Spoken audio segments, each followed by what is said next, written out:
Logan Martin. He went down hard, and he's still recovering. So shout out to Logan Martin. But everybody else, you guys know what you got to do. You got to put it together. And if you don't land sweet with the precision that it takes to get through these jumps, you're not going to make the next set. And landings are going to be key. That's one of the criteria the judges are going to be looking at. Here, it's 8 athletes. We narrowed the field down to these 8 from the semifinals yesterday. They're going to get 2 runs. It's the best of your 2 runs that counts. Now, these 5 judges, they're going to be looking at several things. They're going to be looking at difficulty, the tricks. They're going to be looking at variety. And as you mentioned, TJ, those landings are going to be key. But the best possible run score you can get out here tonight is a 10 as we take a look at our 8 finalists here, TJ. Yeah, this kid, Marcus Christopher, this kid comes over to my house at 12, 13 years old. No one's ever even stepped foot in my backyard except for to watch, but not him. He wanted to ride the dirt jumps, and his dad was okay with it, so was I.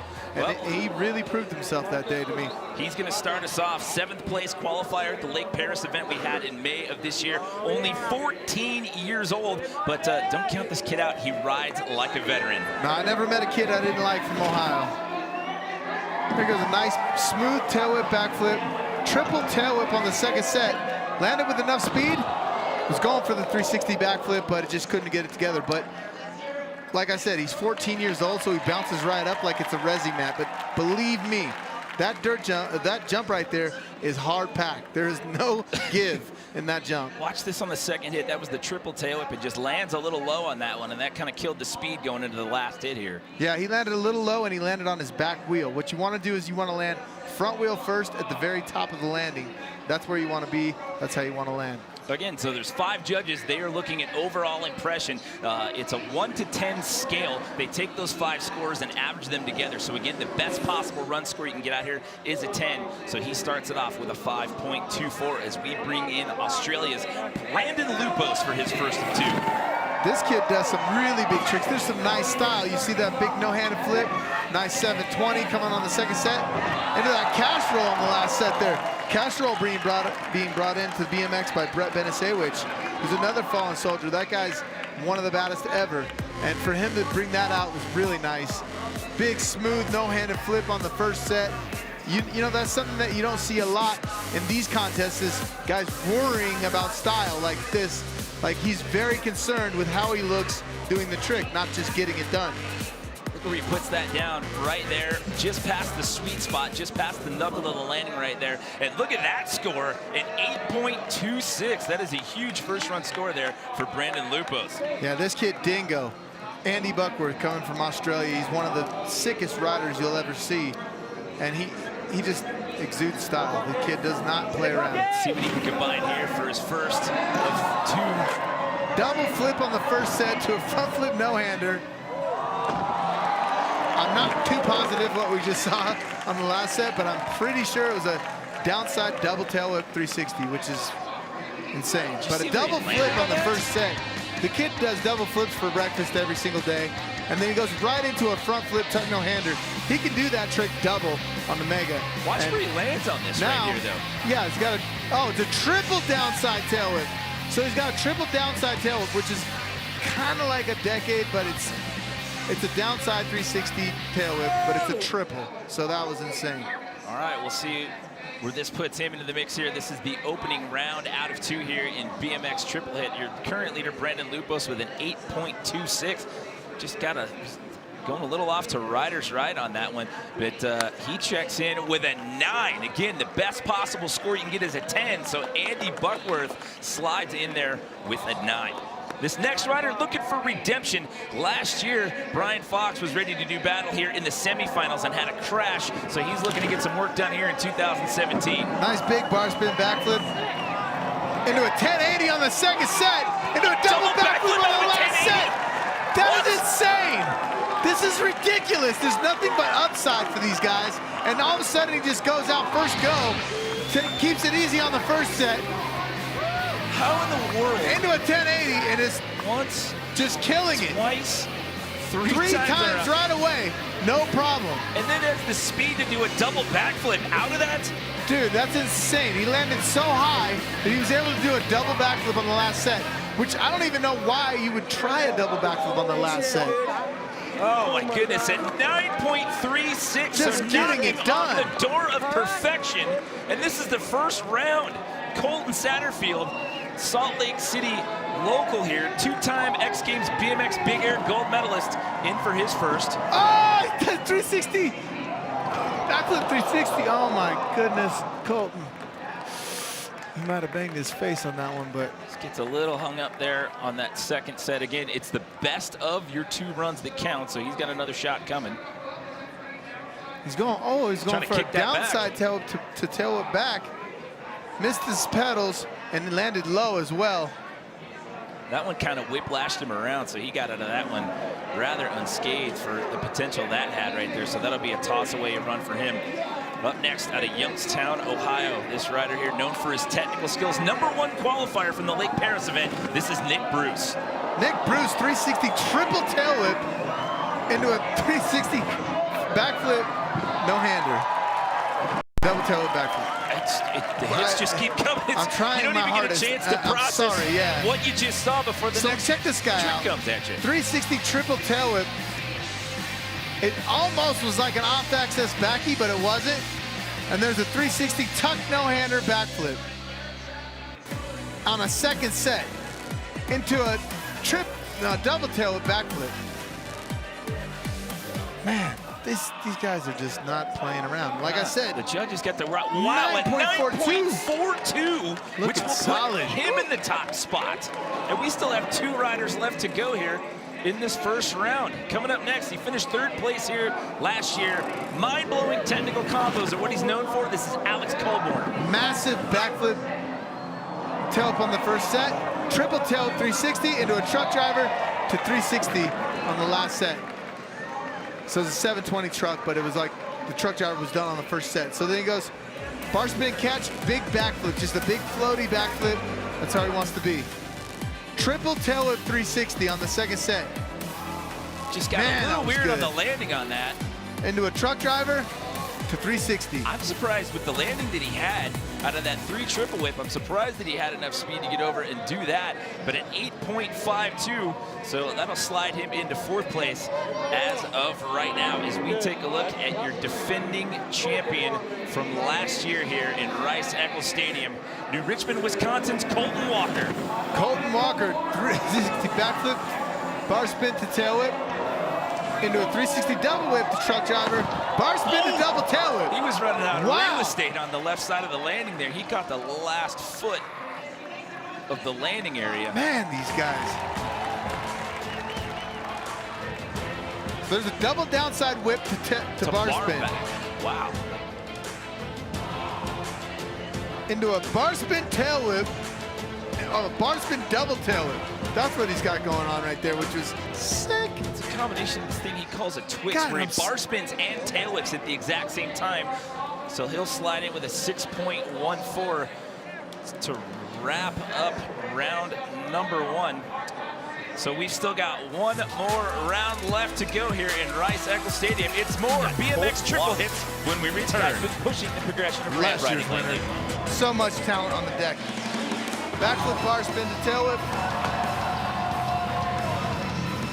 Oh, 360 double tail to truck driver, no problem. Then does a bar spin, tail whip. Oh, look at the right hand. Jump. Fumbling for the grip, TJ. Did you see that? Colton Walker takes over the top spot.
Welcome back to Rice-Eccles Stadium here at the University of Utah, just to the east.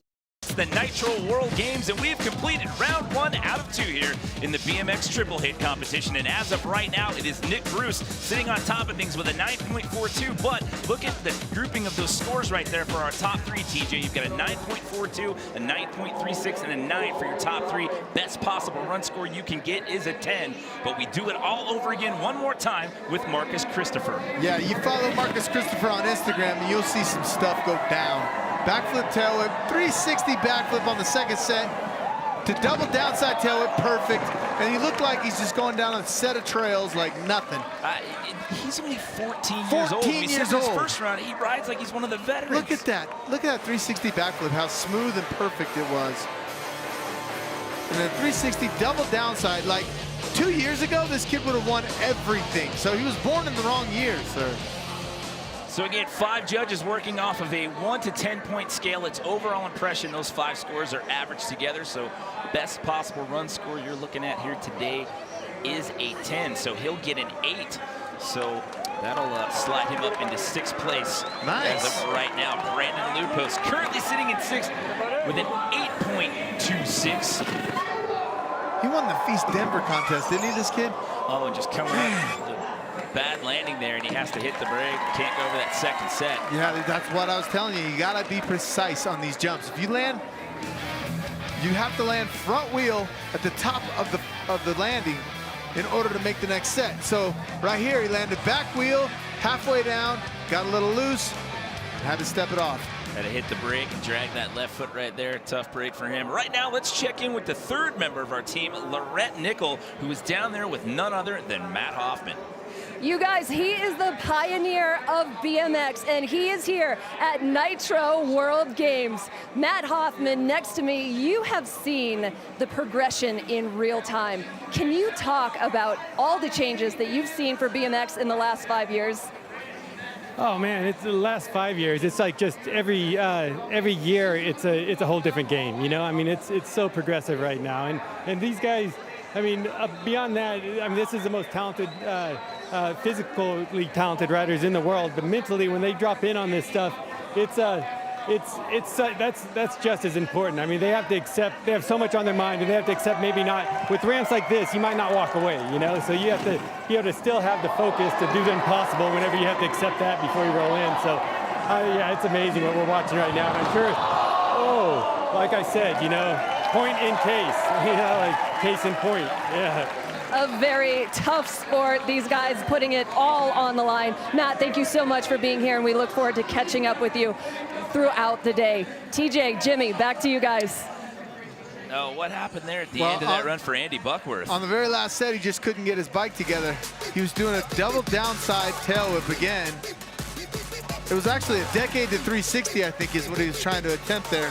But he just couldn't get it back together. But it is a contest, so he is going to sacrifice his body and try to land it. Well, he's sitting in a podium position as of right now. Remember, by virtue of that first run score, he had a 9, so that's got him sitting in 3rd place as of right now. But our next rider currently sitting in 2nd place. Remember, he crashed in his last practice run before the semifinals last year. Didn't even get to compete. I mentioned he's looking for redemption. He's looking at it right now. Yeah, he's no joke. This kid has nothing but upside.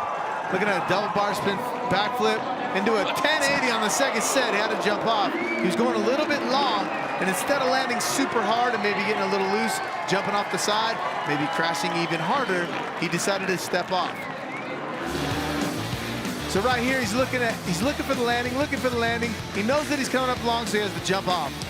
You see how far down the landing he was and how under-rotated he was? He didn't want to take that slam, maybe risk his body and injury, so that's where we smart come jump these days. off. You can hop off and slide out of a 1080. Sometimes. That was insane. He just slid right out of there, gets up and walks away. But again, still sitting in 2nd place by virtue of his first run. Colton Satterfield coming in hot. Look at this kid. Satterfield here. 360 backflip, tuck no-hander like nothing. Downside tail whip to regular tail whip. Oh, and then he did backflip tail whip and just couldn't get it done. You can see by the body language there how frustrated he is. He just had to hang on for that last little bit. Yeah, he's a little bit angry. So he's got a backflip, bar spin to tail whip. Looked really good. Landed at the top of the landing, but then chipped. Oh, and just slipped that pedal. just comes right off the pedals there. Just so frustrated right there. Tough break there for Colton Satterfield. This next gentleman, your current leader, knocking on the door of perfection. He has a 9.42 from his first run score. Talking about Ohio's Nick Bruce. Nick Bruce, I mean, this kid, look at him. He looks like a linebacker. Triple tail whip 360 on that first set. Oh, did you he landed low and got lucky. Triple tail whip backflip on him. He landed low on the first set, right? Did you see Didn't the way he have any landed? speed for the second set. Then just decided to pump it and then said, you know what, I'm going to send it on the last set and see what happens. But he was so compressed. Triple tail whip. Watch 360. Watch how compressed he is. He's leaning into the bars as he's going through the flat. He has to long dart that or straight jump it, if you will. Just decides to do a double tail whip backflip on the last set after getting so loose on that second set. He pulled it together, man. I mean, that was a... That's not going to be his best score, but you got to Dude, give that him was credit still a for good hanging run. on to that and still managing to get across that second gap. Yeah. So that's still the high mark to beat her. That 9.42 still holds up as we bring back in Alex Colborn. Alex Colborn coming in. He wanted that tuck no-hander off to that bar spin backy. Ooh, he's going for the triple tail whip backflip. Went a little bit long and just couldn't find his pedals in time. I'm glad to see that nobody's getting hurt so far, knock on wood. Yeah, bar spin backflip, tucking that in, under the no-hander out of it. Looks like he slipped his pedal a little bit. He landed on the crank, so he wasn't able to get the quite pump that he needed. Oh, look where that left foot was. Didn't Right even get over there. the seat. Just looked like he was going to high side if he would have landed on his bike. I'm glad he jumped off. All right, so with his first run, that'll leave him just outside of the podium. We're down to one rider left here, and it's our defending champ from last year, Colton Walker. He currently sits in 7th place with a 6.14. Wasn't the best run that he wanted. He had to clean a few, or he has to clean a few things up, I should say, but he is the last man to ride. Can he claim it again? Bar spin backflip to tail whip. Double downside tail whip to bar spin. Oh, and last year he did a bar spin to single tail whip. This year, bar spin to double tail whip. Looking solid. Well, why not wrap up this contest with a little bit of suspense right here as we take another look at it. Bar spin to tail whip backflip. Very solid, but he landed long. Landed really long, but still got it done. With that double downside tail whip to bar spin. Late bar. To bar spin to double tail whip, like during the double tail whip, which is insane. That's that Twix combo again. He's bar spinning as he's tail whipping, then grabs it and sends it around for another whip of the frame. Will it be enough? He needs a 9.42 to take away the top spot from Nick Bruce, and he gets a 9.50. Look at the camaraderie. I mean, that's insane. Like, how can you he just took money out of his pocket and they're hugging. So you gotta love BMX, man. That's what it's all about right there. They're happy for him, and they're all happy. They're walking out of here in one Yeah, piece. they're But how all about walking that? out. In the last run, your defending champ from 2016 comes Nice. back and gets the win on the last run. Let's send it down one more time to Lorette. Colton Walker, you have done it for the 2nd year in a row. And starting from the beginning of this week, you were really battling through some mental roadblocks. How did you get through it? I just reset my mind. I was up there on the ramp. I'm like, you got this, you can do it. I had that run in my head for probably the last 2 weeks before I was even at the event. And I honestly can't believe I just did it. I'm still in shock right now. It just happened. I just did it. You just did it. You just did it, and this looks like what happened last year, and it took you a couple of days to realize what you had just done. Do you think it's going to keep the same timeline? Yeah. Yeah, I do. Oh, it's so hard. I'm sorry. Okay. Congratulations, Colton. I'm going to let you get your breath. Guys, don't go anywhere because Freestyle Motocross is coming up next.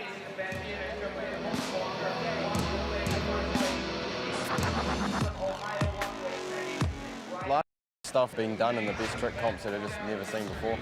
Nitro World Games, it was this action-packed event that you will never catch anywhere else.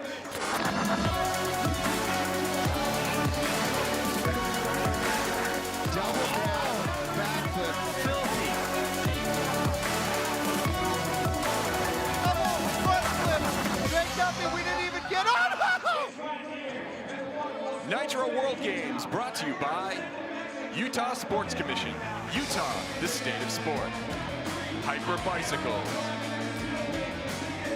Power Stomp, a leader in performance upgrade brake kits for your car, truck, or SUV.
Check, 1, 2.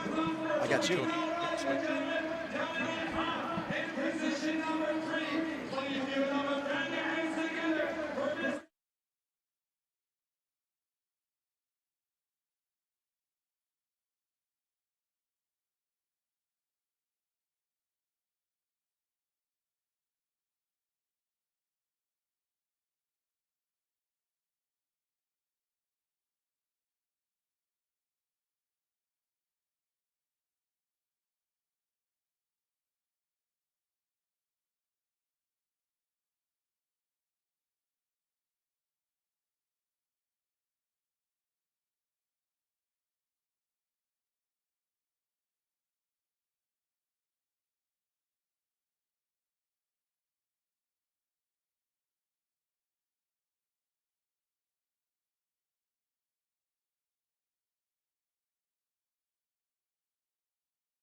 Welcome back to the Nitro World Games here in Salt Lake City at the Rice-Eccles Arena. We just got done with BMX Triple Hit and Walker, the big story, repeating his win from last year and being the first champion of the night. Tony, you got a chance to sit here. It happened right behind us. BMX guys never disappoint, do they? Ever, and especially it came down to the last run. Colton was going down, not in first, made the run he said he's been working on for months.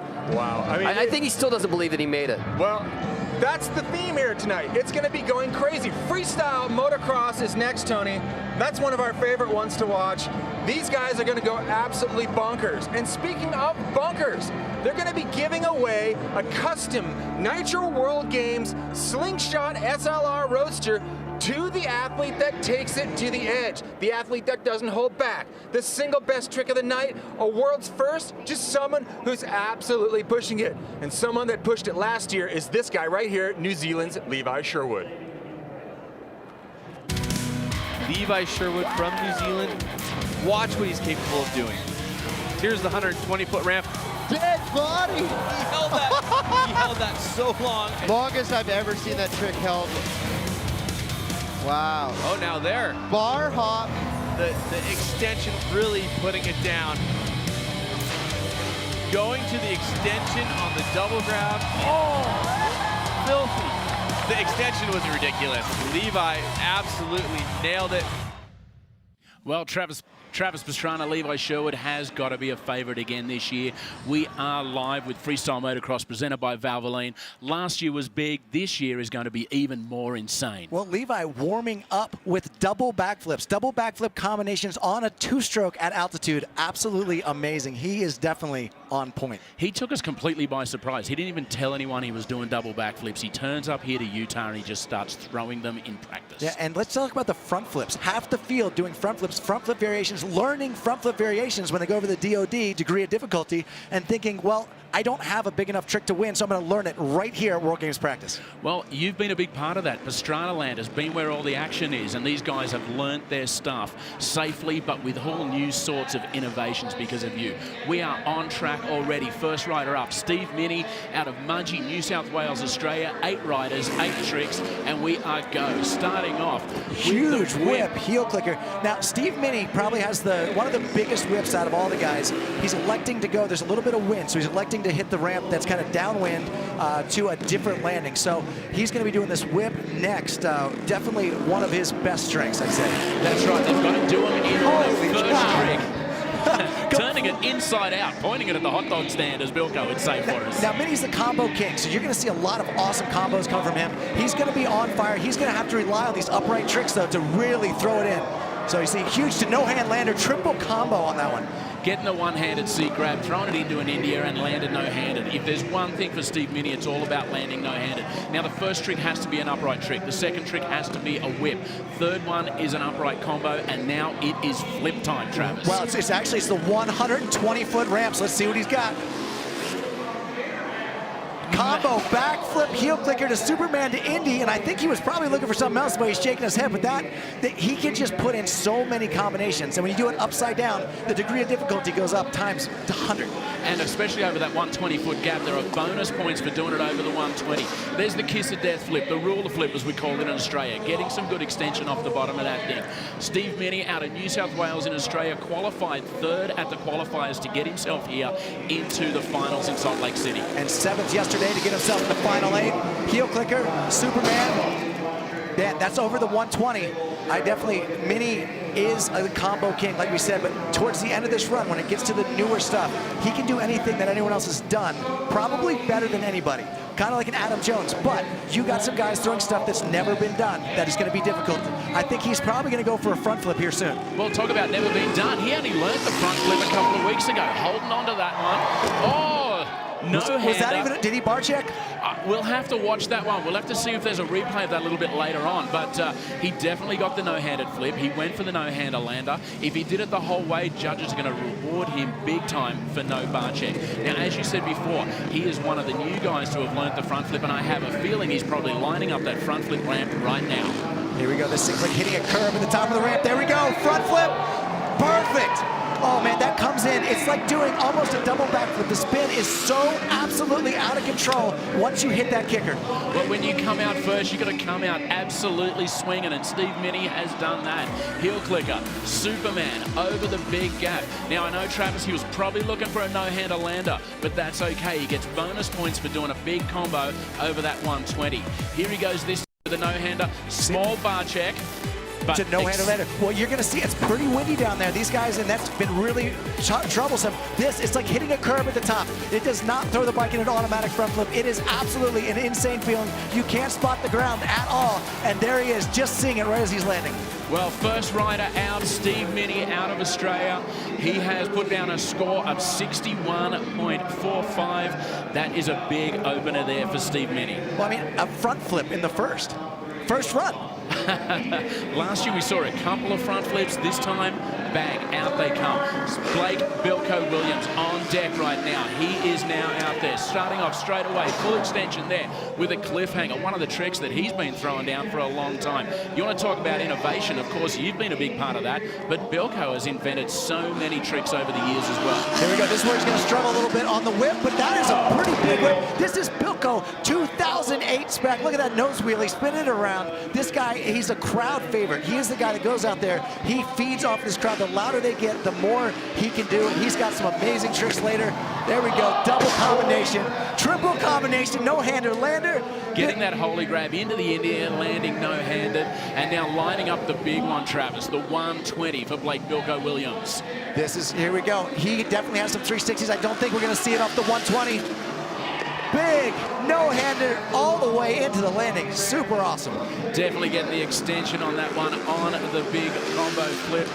Blake Williams chasing the clock at the moment, trying to use as much of this course, hit the jumps that he wants to choose for each one of these tricks. They can hit any jump they want, except trick number 4, where they must hit the 120. Here we go, first 360 of the night.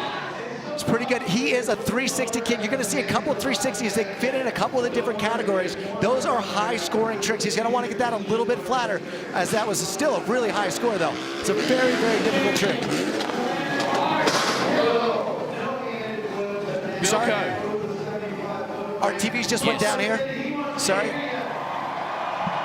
Well, the crowd's pretty excited, Travis, but unfortunately our monitors have gone down. We can't actually see what's going on, but Bilko's got one last trick. Here we go. He should have been doing a 360 heel clicker, I think, on that one. Here we go. He's coming back. One more trick to go. Sorry about the confusion there, guys. We had a little technical difficulties, but here comes live event. Bilko Williams going for his final jump. 360 net. Look at him pull that thing back around. Into nose wheelie, showing off for the crowd. That is one of the most difficult technical tricks you've seen and you will ever see. Look at that, laying on the ground, having some fun. Well, he needs a 10.77 to take the lead away from Steve Minnie there, Travis. Blake Bilko Williams coming out, throwing down, getting an 8.48 for his second last trick. And now, with a 50.68, one score still to come in for Blake Bilko Williams. At the moment, the leader is Australia's Steve Minnie. Behind him is Bilko. The Valvoline replay coming up there. Bilko throwing down the combos, holy grab into an Indian air.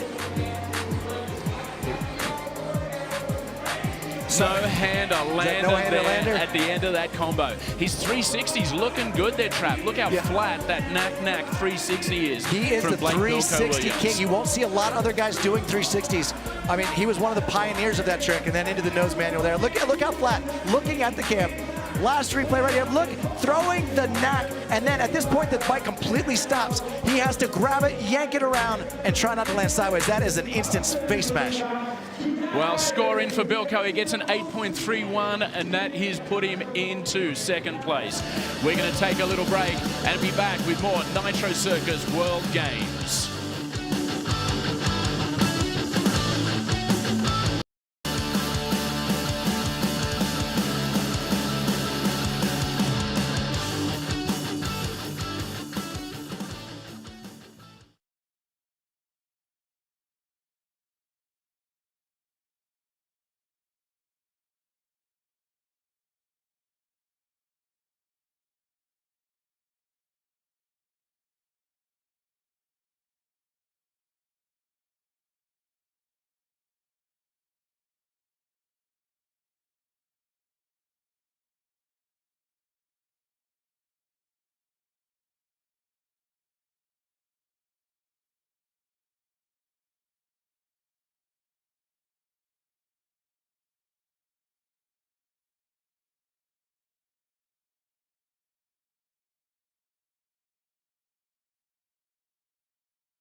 Welcome back to Freestyle Motocross, presented by Valvoline. That is your current leader, Steve Minnie, out of Mudgee, New South Wales, Australia. Went out first, set the bar nice and high with a 61.45. Blake Williams, 0.99 in second place. And up next, Javier Villegas out of Santiago, Chile. Now, Javier is one of the most exciting riders to watch. Look at that, just laying back, adding some style to everything he does. This guy is probably in practice, he was doing more stuff that I've never seen in contest than anyone. He did probably 20 front flips in a row. Yeah, you want to talk about all-rounder. This guy has been working hard and getting absolutely everything down. Trick number 2. Look at that whip! Come on! Oh my gosh! He has just taken that to the bottom of the lander trap, turned it inside out, nose down, and he's already sporting a bruise on his chest from the other day. I doubt that he has a couple broken ribs right now from over-rotating a front flip earlier, but he somehow bulldogs these tricks back out. One-hand takeoff, Superman stick grab in the air, rock solid. He just gets so much extension, and you'll see that he does not care. He will send it. Talk about not caring. He's about to hit the big gap, the 120. Trick number 4. Javier Villegas has been throwing down on this during practice. So let's see what he's got over the big one. Backflip, double grab, huge extension over the 120. That is so much time in the air. You can't really get a grasp on TV how big that jump is. That is a long, long way, and the degree of difficulty is massive to hang off the back of that bike with both hands.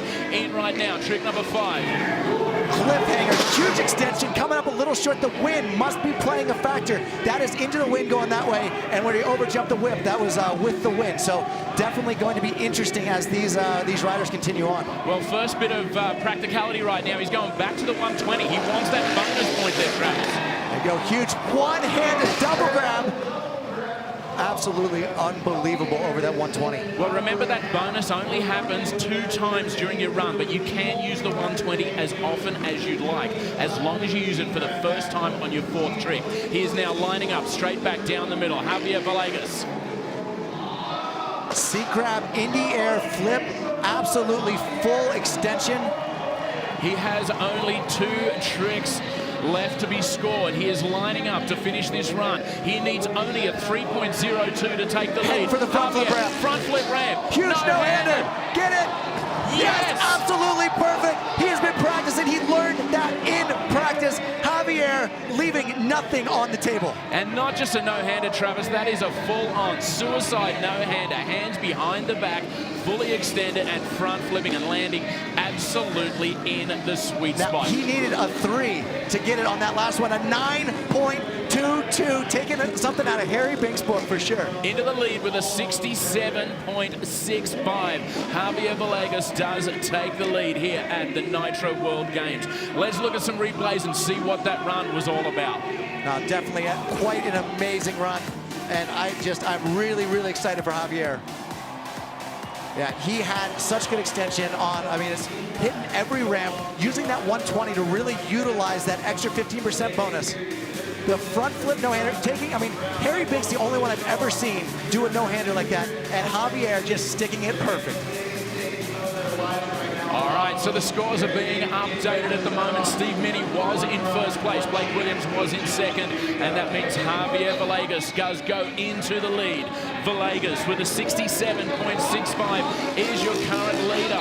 Up next is Harry Bink out of Canberra, Australia. Now, Travis, this young guy has come out of almost nowhere and is absolutely mind-blowing. Here we go, Harry, rock solid on the first jump to no-hander lander. Harry is my absolute favorite rider to watch. This guy is definitely the underdog, but he has a chance to win both FMX and Best Trick later in the day. So first trick is the rock solid no-hander lander. He's got to turn it inside out, and Harry can. That thing is pointing backwards. Almost looking straight ahead in a 360. It would have been easier to continue that thing spinning around. Harry has so much style, he has so much flair, and has the biggest tricks in the book. This guy has a legitimate shot of taking Nitro World Games. Lining up now to start mixing out some old school style. Getting it off the back there. Jeremy McGrath style, Travis Pastrana style, getting the knack away for Harry Bink. He's now got to make himself down to the other end of the course. Turn around, and he's lining up the big one, Travis. Now, definitely, he's lining up the 120 right now. Harry has some of the biggest flip tricks,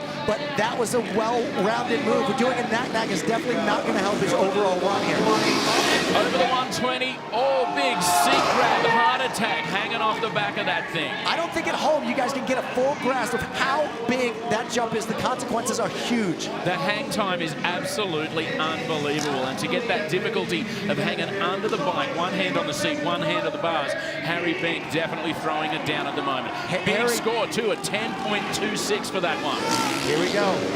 Double grab coming in. Absolutely perfect right there. Now, Harry is beat up. He is sore. He has been doing more practice on both the big air and the freestyle than anyone has been doing, and he is not 100%, but he does not care. The adrenaline is going right now, Bruce. Without a doubt. He has been practicing hard back at the 50-60 compound on the Gold Coast in Australia, and now Harry Bink has opted again for the 120. It's got to be bigger than the last one, and he's looking for the bonus points here, Travis. Here we go, heel clicker, Superman, really, really big extension on that combo. He gets that bonus once again. Now it can range from 0.05 to 0.25. 9.85. He needs an 18.74 out of 2 tricks to take the lead away from Javier Villegas. And Harry has the ability to do it. He's been working on a double backflip. He's only landed it once at altitude. It's going to be even tougher up here, but here we go. Let's see what he's got. Lining up the big ramp once again this time. Oh! How did he get that? I don't even know what that was. How did he get it back? I don't think Harry knew exactly what it was. He just smacked himself in the head then. It obviously wasn't planned, but he's gone out the back for it. I would assume he was probably looking for a rock-solid flip, but only got one hand off the bars. I've never seen someone pull a trick back from that position. He is one of the strongest riders out here. It's definitely a little bit of a brain fade on Harry's part, but lining up right now at the front flip ramp. Let's see what Harry's got off the front flip ramp. Oh, huge no-hander! Oh, he has gone deep. He has gone long on that one. He has got both hands off, well above his head, way out the back, and he has gone for a massive no-handed front flip. He did get scored extremely low for that trick before, Trav. A 12.89 to take the lead. That would be unheard of from that front flip, but we'll wait and see what the judges think about that. Replays right now. There is the heart attack backflip over the 120. That one, all good. Harry Bink laid it all on the line. Probably didn't get what he wanted out the back there, but he did get the heel clicker into the Superman on the backflip. Now, Harry is not really a combo guy, so putting that in the run, but here you see the front flip. Look at the extension on this no-hander, seeing the landing, realize he's going long, and over jumping. The impact that he has right there is unbelievable that he can even hang on. Well, you know what, Travis, last year we saw a few front flips. This year, as you said, more than half the field starting to throw down front flips. Let's see Harry Bink's score. It is in an 8.77 for that last one. And into second place goes Harry Bink. We're going to take another little break. We're about halfway through the final. We'll be back with more Nitro World Games. Nitro World Games brought to you by Wild Mike's Ultimate Pizza. Wild about flavor. Monster Energy. Valvoline, keeping the world moving since 1866.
Welcome back to Freestyle Motocross, presented by Valvoline at the Nitro World Games.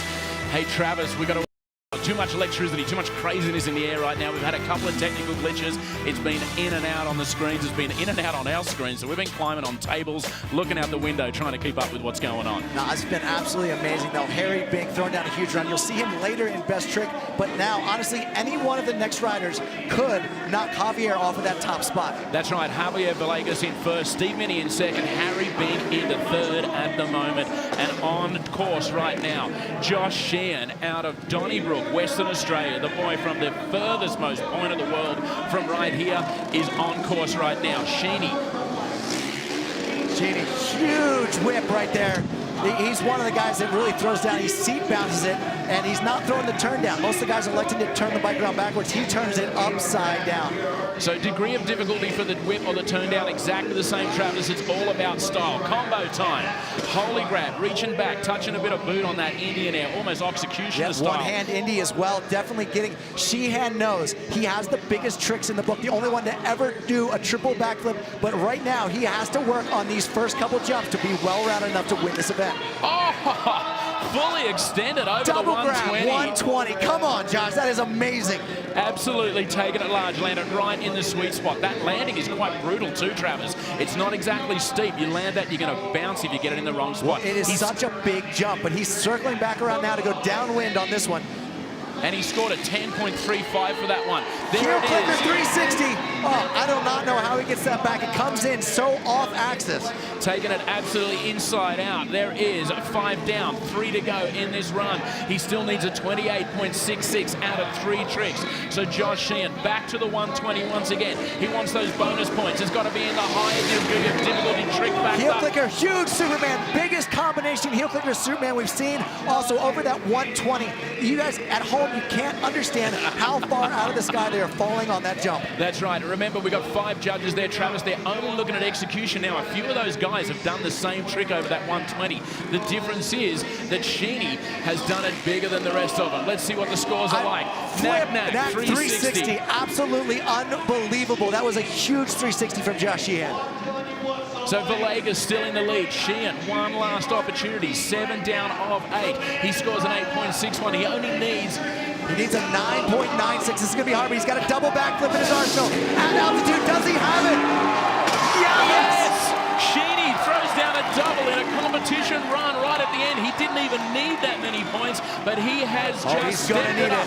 We have not had a double flip yet. We've had front flips, we've had 120-foot combos, but Josh Sheehan has just shown why you call him the unicorn and thrown down a double backflip.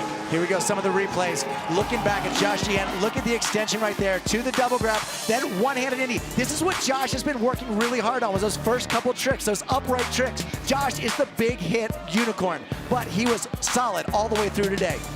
Full extension once again, heel clicker, legs out straight behind him over the 120-foot gap. And then Travis, you mentioned the double backflip at altitude. What does that mean? What's the difference? Well, the bike doesn't have half the horsepower up here in Salt Lake City. So everyone that thought they had a double backflip got up here and said, you know what, like Harry Bink elected not to do it. But Josh Sheehan saying, you know what, I can do this. Oh, the score in for Sheeny, a 9.88 then at the moment, and it's put him into second place. Sheeny has got a 67.57. That is absolutely unbelievable. Jejavier throwing a well-rounded run and definitely deserves to be up there. Adam Jones, this guy right here about to hit the course. Adam Jones, you don't even know what to call that. People call it a dead body, but he takes it so much further. He's the only one taking that thing inverted. Adam made a mistake last year. I really think he is the dark horse to win this. He can do any trick that he's ever seen as good or better than anyone on the face of the earth. This is his event to lose right now. There's the whip out of Adam Jones, doing it old school style, just laying it out, flicking the back up. Coming from moto background up there in Reno. Getting a 7.11 for his first. That's a really good score for that opening trick, because that one is an old school upright trick. But now you see the whip, a 6.38. He's going to need the, there's some guys with some bigger whips. He has to pick it up right here. Adam Jones, jump number 3. It's time for some combos. Oh, turntable, no hand, saran wrap. That's mixing old school, old school, old school. Yeah, and a lot of stuff you can get caught up on. The degree of difficulty on that is pretty high. You'll see a 7.4. That is really good for an upright trick. The turntable, easy to lose the bike there. Well, he is now eyeing off that 120. It has to be trick number 4. I just saw him reach down and grab his seat. I have a feeling he's going to lay it all on the line here. Double grab. Huge extension. Over 120 feet. He went deep on that, too. That's like 130 foot, man. He was in the air for a long time. Adam Jones throwing it down here at the moment. Now, Travis, Adam doesn't have a front flip. He doesn't have a body barrel. He doesn't have a double backflip. But you still say he can win this event. He doesn't have the newest tricks, but he's got every trick that's been out better than anybody else. The tricks that he's throwing are absolutely amazing. AJ in once again. How's the extension from AJ? Kiss of death. I mean, who says you can't teach an old dog new tricks? He's on fire right now. Adam Jones is absolutely launching his way towards Javier Villegas at the moment. Villegas in front by the narrowest of margins from Josh Sheehan. It is a 39.88 his running total at the moment. Here we go, going for the 120. 10.37 over the 120 once again. Combos. Now, he added a huge degree of difficulty right there, not doing the heel flicker to Superman. He elected to do the bar hop. You can easily get caught up, and it's so hard to keep that bike rotating with that different of tricks on the front. Well, he got a 10.02. He needs a 0.35. Last trick right now. There is the cliffhanger backflip for Adam Jones. Adam Jones definitely throwing it down here right now. Sorry, that's trick 7 of 8. 1 to go. AJ, has he got enough to take this? He's an 8.7. Oh, look at that dead body. Oh, I thought he got hung up. How did he pull that back? How long did he hold that dead body backflip? He was completely and utterly out the front. And I don't know whether he was hung up or he just decided to stall that one there, Travis. Look at him going up to salute the crowd. He is pumped. This is an awesome run for Adam. I am proud of that guy, man. Did you see how long he held that? I thought there was no way he's getting back. Well, let's have another look at it. Adam Jones, first of all, the double grab backflip, fully committed to over 120 feet. Back once again this time. You want to talk about straight up and down, absolutely perfect. Kiss of death, ruler backflip. This guy's got all the extension without a doubt. That's a 250-pound motorcycle over top his head. And there you see, that was a harder combination. Maybe not quite the extension we saw from Sheehan, but much more difficult to get there. But then this one, Travis, your heart was in your mouth. Look, he's stuck. He's trying to pull the bike around with his wrist, and he gets it perfect. Well, Adam Jones last year, he made a mistake, and it cost him the competition. This time, though, he gets an 8.51. Javier Villegas is actually still in the lead right now. We're going to take another break. We've got 2 guys left. Clinton Moore, Levi Sherwood still to come at the Nitro World Games.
And we are back with the Valvoline presented Freestyle Motocross at Nitro World Games 2017.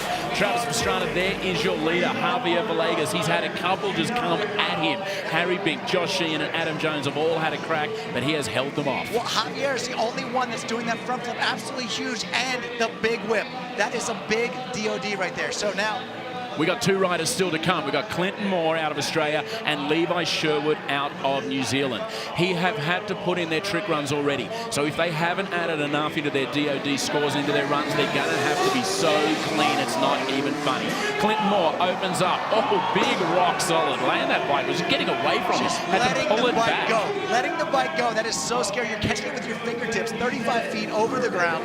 Clinton Moore, he is solid all the way through, but he has some big ones coming up later. Second one has to be a whip, and Clinton Moore can turn it inside out, and he has taken that to the bottom. He held that one. You see a lot of guys going to the bottom. That is a pretty big tailwind, so they got to adjust on that jump, and now this one going back into the wind.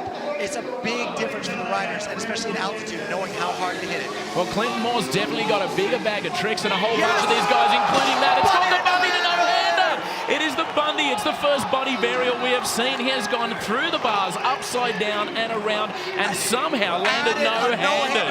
That was not even on his list. He's just like, I got to pull it all out of the bag right now. Into the 120. Check this out. Another body burial. It's the vault. The vault over 120. No one else on earth would even think that is a good idea. Absolutely crazy. Clinton Moore crushing it right now. He is on fire at the moment. Two body burials. And look at that, an 11.22 for that body burial. Forget getting a score out of 10. That is so big. The DOD, the degree of difficulty is so big, it scores an 11. Back in again. Oh! How do you not dislocate your shoulders? That bike is 250 pounds, and he is not a tall guy. Like, he is a small guy. To throw it that hard and get back onto that motorcycle, absolutely amazing extension. Oh, he is absolutely launching right now. He has devoted his last couple of years to competition. You can see it is absolutely fire in his eyes. He's got two body burials down. He's got combos down, and that is 6 out of 8. He's still got a couple more to go. Clinton Moore coming back once again for the 120. Last time it was a vault. This time he's got to look for a big combo flip. Shaolin bar hop backflip over 120 feet. Both feet out the front, legs spread wide. Clinton Moore is on fire, TP. Absolutely. You only need a 7.25 to be ahead of where Villegas was at that same spot. He can do this. He's looking for an 8.99 at the moment. There's a 360. Gets, oh, no! He has landed sideways. He's okay. That's the most important part right now. It looks like he's all good, but his head will be spinning right now. Gone for a 360 at the end of it. He was absolutely lined up for this. He just learned these 360s, gets his body weight down, and right here the bike just stops. Absolutely one of the tricks that's been around for a long time, but very, very extremely difficult. Watch this Bundy right here. That is insane. It's called the Bundy. He is from Bundaberg, Queensland. That's why he calls it the Bundy, and he has added a no-hander land to that. At this point, everything is going amazingly. Over the 120. You can't do this over the 120. It is so hard to get back on that motorcycle. The wind literally rips you off the back of the bike. It is such a fast jump right there. Combo time once again, electing not to do that over the 120 like a lot of others have done. A heel clicker to Superman, but that's where it all came unstuck. One trick, it was in his grasp, Travis Pastrana, and the 360 has taken him down. He knew he needed something with a high DOD, learned those 360s, kind of brought it back out of the bag, and unfortunately was not able to pull it off. Clinton Moore on fire until that point. Well, it's dropped him into 4th place, Travis, and now there is only one rider still to come. Last year's defending champion, Levi Sherwood out of Palmerston North in New Zealand. And how about that? Villegas is just like, one more, one more. I've been holding on since rider number 3. You know, and he's one of the guys going out, learning that front flip and learning new tricks on the spot. But here we go, defending champion. Look at that turntable. He calls it a turntable, but he goes so far out the side and just hangs it out there. Probably the most style. I mean, the mullet and all. Levi Sherwood, it will hang it out this whole run. I am scared for him right now. Trick number 2. There is the whip from Levi Sherwood, getting it totally sideways, and looks up towards the judges. He looks up towards the judges to be like, yeah, I know the whip's not my forte, but I got the rest of this run on lock. It is time to come back in again. That's a good trick whip score there, a 7.47. Back in, this time. Turning it inside out and upside down with a knack. Levi Sherwood, 3 down. He's got 5 to go. He is the defending champion. He's come here with a whole bunch of brand new tricks. He's on pace to take the win, Travis, into the 120. Sherwood. Look at this double grab on the 120. So much extension. He's like Gumby. This guy just bends in ways that nobody else can possibly do. Huge trick. For years, they called him the rubber man, and you can see exactly why. He's got combos, he's got extension, and he just does them differently to everybody else. There you go. Look, what is, I don't even know what that is. Is that an underflip knack? I've never done that. The way he took off on that was so difficult. Just throwing his body underneath it, throwing a knack, somehow changing direction in the air and getting the wheels back under him. He does so much amazing stuff. It's so cool to watch. Well, it's all about innovation, and it's all about doing something new. This time, over the bigger gap once again, he gets the bar hop into the Superman again. That was not. He wants to do that to utilize the 50% bonus over the 120. 6 of 8 down, and Levi Sherwood was looking really good. I couldn't even tell you where he's at the moment. I know he still needs an 8.8 on this one. He needs a 0.68 to get caught up to Villegas. This time, that is good. Over the 120 to do a dead body. So much risk in that. You can get your feet caught up easily and face plant. Third gear pin. That would not be a good outcome. Travis Pastrana, he has got 1 to go. You told me yourself, he came here with a brand new trick. We've never seen Levi Sherwood do a double backflip, and I think he's going to need every moment of this He's right now. coming to the double backflip ramp. Here we go. There's double one. back neck. Double back neck under. He pulls it off. No way. I have no idea how he did not land on his face right there. Pulls off a world's first double backflip knack at altitude on a 2-stroke. 2-stroke at altitude. Levi Sherwood, double backflip knack for the last rider, last trick to see whether he can take home a Nitro World Games gold medal. We're waiting for the scores. Javier Villegas has fought off 4 riders before Levi Sherwood. That was the hardest thing I've ever seen. I don't care what anyone says. At altitude, on a super kicker ramp, double backflip knack, 11.64 off the scale on difficulty. Levi Sherwood, your champion for Nitro World Games. 2 years in a row for Levi Sherwood, a 71.63. Javier Villegas, 67.65. Josh Sheehan, 67.57. Let's have another look at it. Coming up slow, launching it, throwing the knack on the first one right here, not thinking he's coming around. If he lands a foot shorter, he is landing on his face, being out cold, and then sticks it. That takes guts. Look at this, coming around thinking he's short and just stays with it. Absolutely props to his mechanic, his suspension man right there, because the front end of that bike took it all. Look at the extension, just rubber man. He's absolutely on fire right there. And taking the win without a front flip, just being better extension all the way through and then sticking that world's first. I mean, Cam Sinclair had been trying it, but that at altitude on the super kicker, I mean, double grab right there, just crushing it. Just absolute extension. Levi Sherwood has turned up here with a brand new trick for him and the rest of the world. To muscle this around right now, pulling as hard as he could. Look at this, just seeing the ground and smash. Well, we're not done, Travis Pastrana. We are going to another break. We've got a 2-time champion, and we'll be back after the break with Lorette and Levi.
Well, you should have just witnessed Freestyle Motocross presented by Valvoline. If you didn't, recap it right now. Josh Sheehan taking 3rd place. Javier Villegas out of Chile taking 2nd. And Levi Sherwood back-to-back wins here at the World Games. Travis Pastrana, that was insane.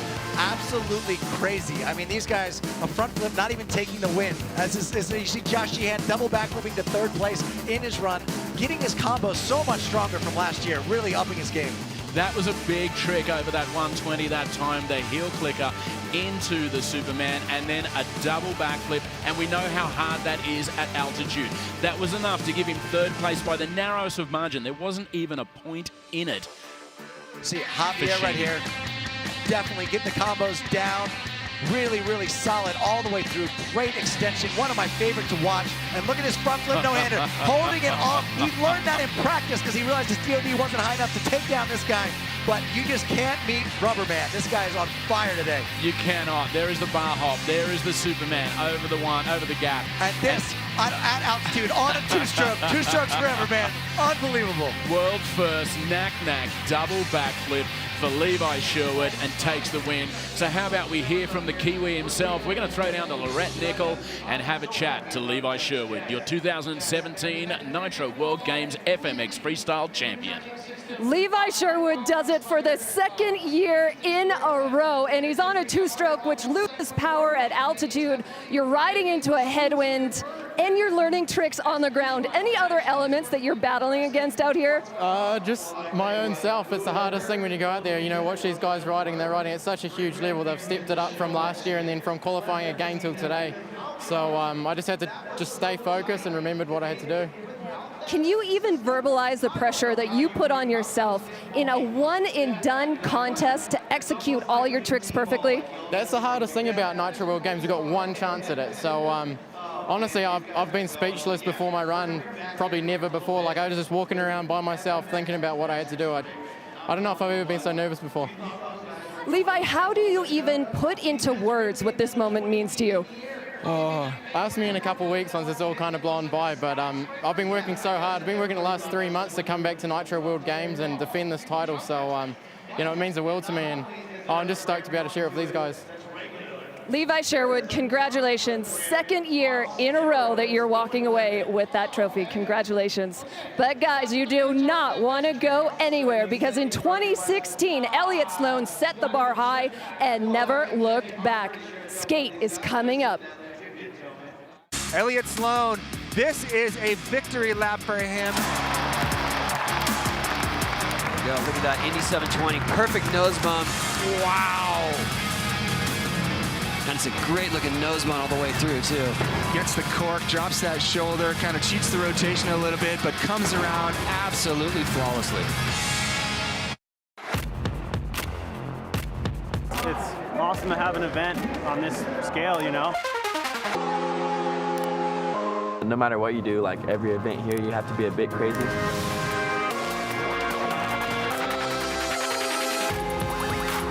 Whether it's the big ramps or not, you got to be crazy to get on a skateboard and really want it that bad.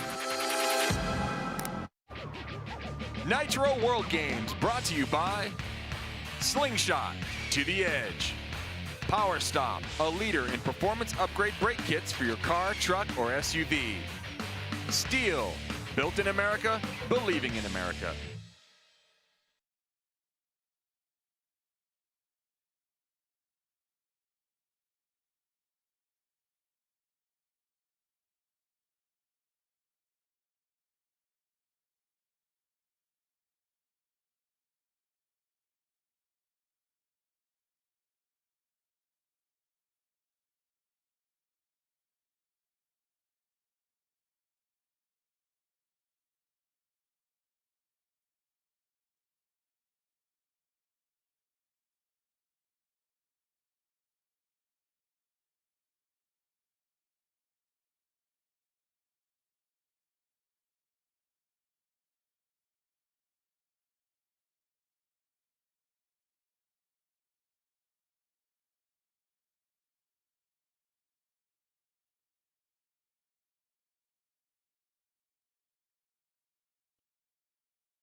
Welcome back to Nitro World Games here from Salt Lake.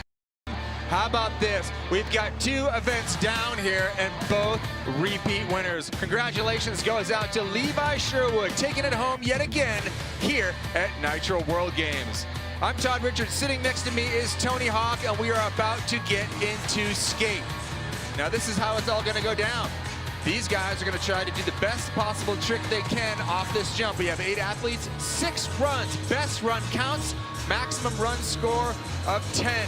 And the DOD, well, that's the degree of difficulty. All of these riders had to hand in trick lists of the tricks they're gonna do, and they have to do those, and they have to do them good. So here is the start list. Most notably on this list, Mr. Elliott Sloan, last year's big winner from this competition here in 2016. And here are the highlights from the first 3 runs. Tony, we saw some pretty crazy stuff. Right here, Mitchie Brusco, kickflip melon 360, super clean. And Andy was doing some switch stuff here. Switch view 360, looking like a goofy footer. And then this right here, the fidget spinner, Beaver Fleming. Unbelievable. Front side 720. And Elliott with the trick that won him the gold last year, Indy 720, looking exactly like he did last year, super solid. Wow. And a tail grab. Elliott looking good right now with that Indy 720 in the lead.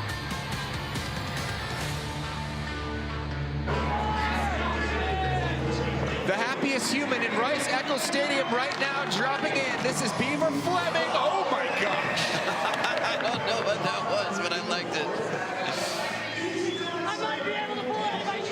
What is he saying? I might be able to pull that. Beaver, the board was nowhere near you. I want to say he was going for a 1080. And if he is, he's way off script. Check it out. Going Indy. Balling up tightly. That's 7 and 10. I mean, if anyone can put that down, Beaver Fleming has some of the It's the hardest trick out there. best so landing gear on the planet. Progression contest if someone doesn't try the hardest thing on there. All right, Beaver Fleming, he's gonna look for something hard. Elliott Sloan looking to put down yet another make. Right now sitting on top with a perfect Indy 720. It won him this contest last year. What has he got? Trying to kickflip into it. Kickflip Indy 720. Caught it. Caught his board. He's so familiar with the 720 spin that I feel like all he really needs is to catch it. Oh, he caught the dark side there. Yep. I think he, if he had flicked that into his hand, he would have actually probably got pretty That's what I'm close saying. to He's it. so used to the 720 spin. That's not the issue. The issue is just getting his board to flip, put it under his feet. All right, so we're gonna re-rack this whole field. Elliott Sloan. Elliott Sloan still sitting on top by virtue of that 7.52, the Indy 720. Will Beaver Fleming pull out something new? Stick around and find out.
Welcome.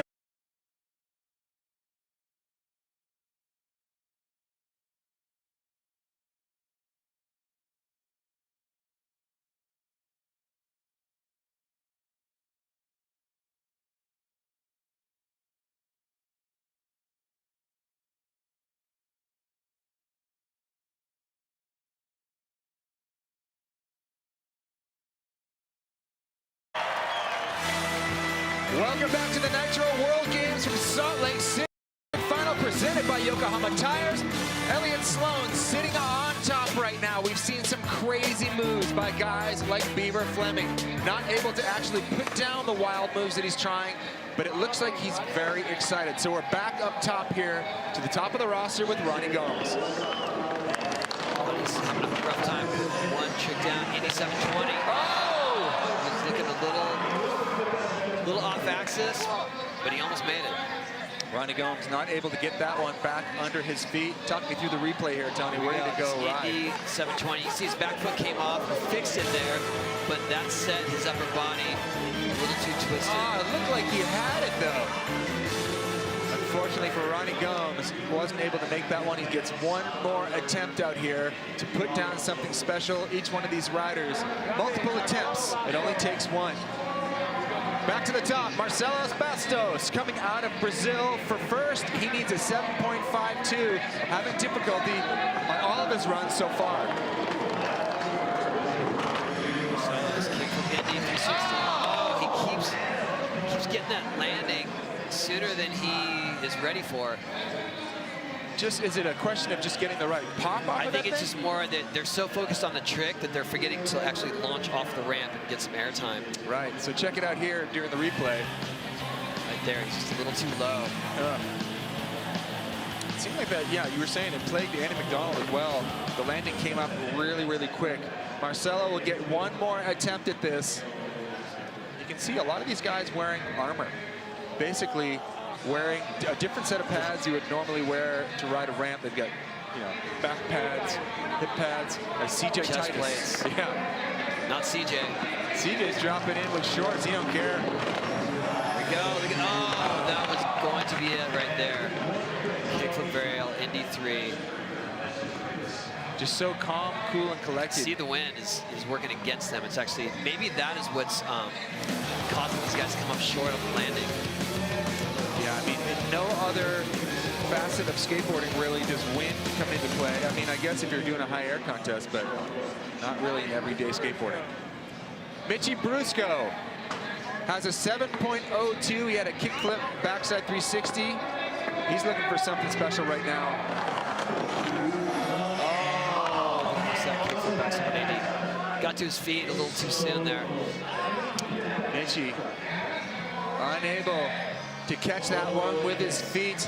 He's looking to put that down, though. If he does, he could possibly give Elliott Sloan a run for the money. Will he pull it off? Stick around. You're watching Nitro World Games from Salt Lake City.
Welcome back to Skate Best Trick here at the Nitro World Games, presented by Yokohama Tires. We are in the middle of the 5th run here.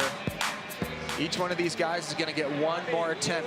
Center screen, Italo Penarubia coming out of Brazil. Italo, he's been trying this 360 ollie late shove it. No grab. We've been talking about the wind. It's just starting to gust here as the sun is going down. It's cooling off here in Salt Lake. Oh my gosh! It was so solid there. I think the wind was actually working in his favor, forcing it onto his feet. This Look was at this. incredible. That shove it, he's halfway around, and then he catches it with his feet. Oh! I mean, those guys have landed in worse positions than that and still made it, so. He's going to get one more shot at it. Italo Penarubia. Andy McDonald switching up his tricks. Now, each one of these riders has a trick list they submit to the judges. He's sitting in 3rd right now as he tests the wind. You know, the risk of anticipating the wind is that if they do try to jump further to fight the wind, they don't get that wind gust. They overshoot the whole landing. It's called landing in the parking lot, Tony. We're very familiar with that in the snowboard world. Here we go, Andy McDonald dropping in. Whoa, some sort of varial was happening there.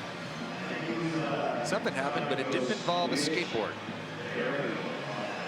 Looking for something, he missed his grab. Unfortunately for Andy, not able to hold on to it. He's got one more lap. Back to the top. The most stoked individual here, Beaver Fleming, looking to put down something very difficult. He is on the hunt right now. Here he goes. Look at that, pumping every inch of that ramp. Backflip. Starting to go with a 180 there. Holy moly. I don't think that was intentional, but could have just thrown it down, landed faking. That was Beaver throwing a Hail Mary right there. But if he puts it down, check it out. Tony, talk me through it. This is like a snowboard trick. Backflip. You see he starts to turn 180, his shoulders kind of turning, and then if he held on to it, he could just land a fakie. Wow, that is not the intended trick. I don't know how that run falls out with the scoring, but it would have been exciting. It's very exciting. Elliott Sloan, he is looking to improve his lead. The 7.52 has got him in the lead right now by virtue of an Indy 720.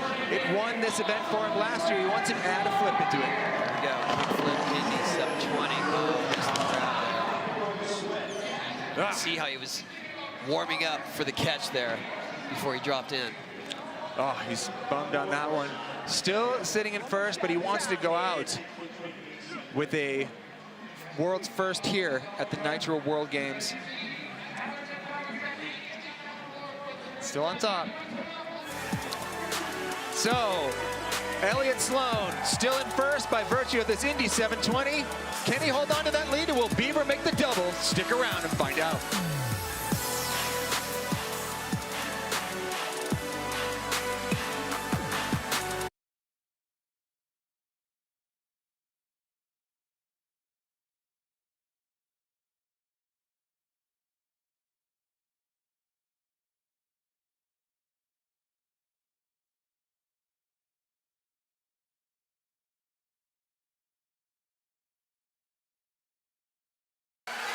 Welcome back to Rice-Eccles Stadium. We are in the middle of Skate Best Trick presented by Yokohama Tires here at the Nitro World Games.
Welcome back to Rice-Eccles Stadium. We are in the middle of Skate Best Trick presented by Yokohama Tires. Well, Elliott Sloan is sitting on top with the trick that won it for him here last year, but hot on his tail, Beaver Fleming, with arguably some of the craziest moves we've seen here yet, Tony. He did. He's second with the, what we're calling a Christ Air frontside 720, more like a Tomahawk 720. Yep. Ronnie Gomes dropping in. This is his last attempt. Go, Indy 720. Oh, he barely gets a hold of the board, and then he just commits to the landing. Man, it's frustrating for these guys. Some of them not actually able to put down one trick in the finals. Look at his feet. Back foot is off. He's still fixing his back foot on the last spin, but it was there, just wasn't quite around enough. And you can see how tight those guys keep their trucks. Yeah. He bounced on what would normally have just made the wheels hit the board, but it's so tight it just bounced off the ground. That's right. All these skaters have to have different setups. Elliott Sloan sweating it out here. He's on top right now with that Indy 720. But there are some moves that could potentially take him down. This man right here, Marcelo Bastos, looking for something. Oh man, he has had a hard time putting anything down, but he does have some hard tricks. Indy 720. Oh! Just a little bit. Wow. Check it out right here. A little bit off kilter on the landing, but look at that. Their feet come off, they just catch it and put it back on. And he let go of that a little early. Didn't quite get his body around. I mean, I wonder if like the rotation, when you initiate a rotation on this, is similar to if you were going to try, say, a 900 on a vert ramp. Is it that snappy off the lip? A bit, yeah. I think it's more it's more using the distance though, and not really trying to do it so fast. CJ Titus coming in. There we go, kickflip. Oh, he's got it. Oh, he had it right there. Right there was the kickflip varial Indy 360, also known as the bigger flip. Check it out. Solid catch. He adjusted it. I think his back foot got on a little too soon. Unfortunately for him, not able to put it down, but the execution in the air was there. Right there, he was debating on whether he should actually try to make that, but he knew it was his last attempt. CJ Titus not able to stick that one, but a valiant attempt from that kid right there. 17 years old, brings us back up to the top. Mitchie Brusco. Mitchie has the kickflip backside 180. It's pretty much, if he wants to take it to Elliott Sloan's backside 720, he's going to have to try to put it down. Focused. There it is. All about the finesse. Kickflip back 180. Oh my gosh. Caught it too early. It's unreal. I mean, Mitchie put that down in practice earlier this week. And you talk about a trick that just takes the most subtle of body movements. You can see in this moment, they're trying anything they can to make it. So right there, he kicked it halfway, caught it with his feet halfway, and then thought, well, maybe if I flip it back the other way, it'll still work. You got a lot of hang time. Italo Penarubia coming out of Brazil, dropping in. Backside ollie 360. Solid. Wow! Look at that. No grab, ladies and gentlemen. Italo's on the board, literally and figuratively. Thank you. I'll be here. I'll be here all week. All the rest of the games. Look at this. Feet perfect the whole time. There's no foot. Look at the English on the back foot as he kind of rolls it to keep that on his feet here. His feet are on more solid than the guys who are grabbing them. That is no lie. It's a perfect ollie backside 360. Unreal. Waiting on scores for this one. He hadn't scored yet. There we go. 4.29 is what they award him for that ollie backside 3. I would have given him a higher score for that. But that's what the experts say. Andy McDonald back up top. Andy wants to switch backside mute 540. Maybe. Looks like he's rolling it straight here. Oh, judo 360. Or that. That's a odd choice. I think he put down his hard trick, and maybe just, you know, these little gusts of wind, we can kind of feel it here in the booth. Definitely factoring in. Andy is in third right now. I think that was just for the crowd. Yeah. You gotta do it for the crowd. They come out here, it's really hot here in Salt Lake City, this crowd. And they want to see a make. They want to see people land stuff. There you go, Judo 360. Trying to chase down Elliott Sloan, who's sitting on top right now. So Andy McDonald, that brings us to our next competitor, Beaver Fleming. He has tried a backside 1080. He has tried a double backflip. He has successfully put down a backside 720. Here he goes. What do we got, Tony? I think we're going to see that double backflip. He really wants that. There it is. Oh, no. Oh, coming in hard. So Beaver not able to put that down. And what that means is Elliott Sloan will be taking a victory lap as we go through this last attempt. Old faithful for Elliott Sloan with the 8720. That's what got him the win last year. It's going to get him the win this year. What happened to Beaver's trick right here? That was, he slammed him short, right? I think the wind got him on the takeoff, and it kept pushing him back. It's just not the timing they're used to. Well, a victory lap for Elliott Sloan, the two-time Nitro World Games skate best trick champ, but he doesn't want to go out like a sucker. He wants to land something progressive and push the limits. It is. Kick from Indy. Oh my gosh! Oh yeah, that's. I think that wind was affecting his landing zone. Well, he needed a little more air time, and it was pushing him back. And he wasn't prepared to either drop way that soon. But Elliott look at that Sloan execution. Kick from Indy. Solid right there. See right there, he wanted to be about 3 feet higher. Just ran out of landing. So Elliott Sloan, even with that fall, by virtue of that Indy backside 720, goes home with the win here yet again at the Nitro World Games Skate Best Trick presented by Yokohama Tires. Go over there. All right, well, Lorette is down there with our two-time champ, Elliott Sloan. Let's get a word from him. Elliott Sloan, congratulations. A lot of work went into this trick, and you said you just wanted to have fun in coming into this contest. Did you accomplish that? Yeah, I definitely had fun. All right, and with these winnings, you are building something in your backyard. What is that? Yeah, it's a secret. Oh, come on, give us a little something. No, I just want to say hi to my mom and Tabitha and my friend Sean. He's watching my dogs right now. I don't know, everyone skated good. I had fun. Elliott Sloan, congratulations. Thanks so much. Guys, back up to you, but... Thanks, Lorette. Well, listen, Elliott Sloan, man of few words, but huge tricks. When we come back, we have a BMX Best Tricks. Stick around for more high-flying action here from the Nitro World Games in Salt Lake City. So again, you pretty much go out and you send in worlds first. You're doing tricks that no one else in the world is doing.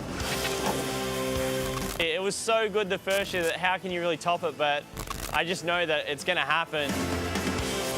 Triple backflip for breakfast. It's an unbelievable feeling to land something that's so hard and so scary.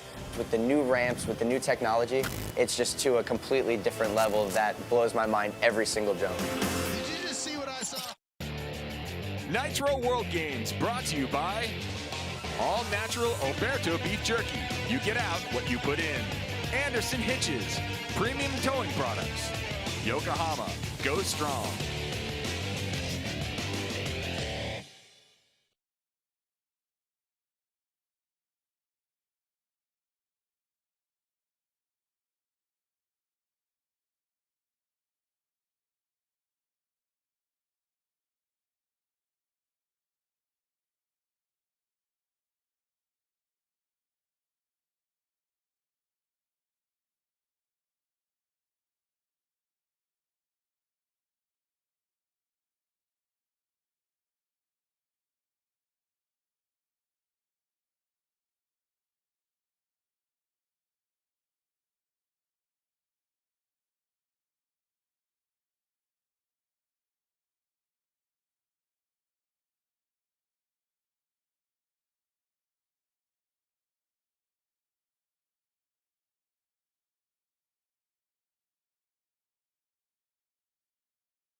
Welcome back to Salt Lake City, Utah, here at Rice-Eccles Stadium for the second annual Nitro World Games. Just wrapping up skateboard best tricks, and it's Elliott Sloan taking home the win yet again, followed by Bieber Fleming and Andy McDonald. But the story tonight, 3 competitions in the books thus far, and the returning champs from last year have walked out of here the victors yet again. Jimmy Coleman here sitting alongside TJ Lavin, and well, we started off with BMX triple hits and Colton Walker. What a pressure cooker finish that was. It came down to the last run, and he got it done to walk out of here the winner 2 times in a row, but we get to do it all over again. This time, it's BMX best tricks. You know, I can't believe that some of the stuff that went down didn't win, but then you look at the stuff that won, and you just can't believe it. So everything that's been going down today has just been mind-blowing, and a guy did a double flip today, followed by a 1080. It's insane. It's absolute madness. So here in BMX Best Tricks presented by Be The Match, it runs a little bit different. In BMX Triple Hits earlier, it was overall impression. Here, basically, we've got what's called the DOD, or degree of difficulty. Basically, there's been a massive list of tricks that have been reviewed by the judges, and they're already given a point or 10th of a point assessment by our judges here. And basically, it's your degree of difficulty score that is multiplied by your execution score. Again, the best possible score you can get out here per run is a 10. It's your best 2 runs total together that'll put you on the podium as we take a look at our 8 finalists here tonight, TJ. Yeah, there's all kinds of guys. I just can't believe that we have somebody like James Foster going first. And James Foster, I mean, this is one of the heaviest hitters I've ever seen ride a bike. And he's on tour nonstop, so all of his tricks are completely dialed. First place at the Nitro qualifier in May in Lake Paris, California, and this guy's got a huge arsenal of tricks. Let's see what he starts it off with. Coming in high with a triple backflip, over-rotates a triple backflip. Let me repeat that to you. He over-rotated a triple back. Like, come on, man. Are we serious right now? Right out of the gate. How are you going to do a triple backflip and then over-rotate the thing? Well, I don't want to spoil the party about what he's trying to do a little bit later on, but he's not happy about that one. Possibly a combo a little bit later on. Again, the best possible run score you can get is a 10 out here. We take your 2 best scores and we total them together as we welcome in Australia's Jake Toohey. Jake Toohey's a wild style. This kid is awesome. Triple tail whip backflip, no problem, perfect. He just made that look so easy. It was easy for him because he does it on tour. Like these kids that they ride every single day. I mean, they warm up with this trick. 1, 2, 3, like nothing. I remember when I saw Mira do that for the first time, I was like, there's no way somebody did a triple tail. It's not possible. And now they're doing it in backflips. And it looks incredible. He catches the pedals, looking good. Might have rode the crank arm a little bit, but we're not cheating. Again, going back to that degree of difficulty, those scores have already been assessed prior to competition. So basically what our 5 judges are working off of, they're judging on the execution of each one of these tricks as we take a look at Brandon Schmidt. Brandon Schmidt liked what he saw. Oh! Over-rotation on the triple back as well. Coming in, too back tire heavy on that one. It loops out, ends up sliding out on the backside as we take another look at it here. Yeah, just spotting the landing, looking good, but just couldn't. All that momentum, man. He rode out a manual for a while. Looked like he was going to get away with it, but at the end there, just couldn't get it done. That's a lot of G-force right there coming out of a triple backflip there. Yeah, we get ready to look at Zach Warden here. 2-time X Games gold medalist in Big Air, both of those coming from 2013 in Brazil and Barcelona, Spain. He shut off a little weight there. Oh, man. That was a bike. That looked awesome. Was that a bike flip, backflip? A bike flip, backflip. So he's backflipping and did a bike flip at the same exact time. So the whole time he's just concentrating on the bike flip. He just kind of sent himself into a backflip. And let me tell you, that kid probably lost, he had to have lost 20 or 30 pounds since he's been riding BMX. And it really, really shows in his riding. He's really good. Just waiting on scores here for Mr. Warden. A 4.43 for him, so that'll slide him into second behind Jay Toohey. That's crazy, man. It's such a crazy trick to get that score. A quad whip. Oh my gosh. Brandon Lupos. 360 quad whip? I mean, back taking quad whip? That's what's so crazy So about this event. 1, 2, 3, 4, right? 2, 3, 4. Yeah, that was a quad whip, quad whip. And then he over-rotated. Man, it's kind of crazy that these guys are slamming right now. But a backflip quadruple tail whip is something that you don't sleep on, so I guess I'm not too mad at it. This next rider's got a great story. Didn't even make the open qualifiers last year. Has worked hard all season. Was the #2 qualifier in the semis yesterday. Oh, so he's gonna throw an X up into a little 1080, huh? It's like a 1080 front flip-ish. I don't know. What do you think? You think he went down for a front flip, or you think that's just a corked? It's just kind of a corked out 1080, or? With an X up? The end of that? Man, I don't know what these guys are trying to call this stuff, but I really feel like it's a corked out. Was it 3 spins or 2? Just 3. Okay, then that's 1080. I mean, I can't believe that we're even talking about this, because a couple of years ago, those were just dreams, pipe dreams. There's no way that it was even possible. All right, that slides him into second. This guy right here has got a huge arsenal of tricks. This is David Godziak from Poland. There it is. Man, that was with authority. You see that? Man, he's started off as a freestyle mountain bike rider, then switched to BMX. Man, solid no-hander. Looks so good. 720 front flip tuck no-hander. 720 front flip tuck no-hander. Okay. I mean, it looked good to me.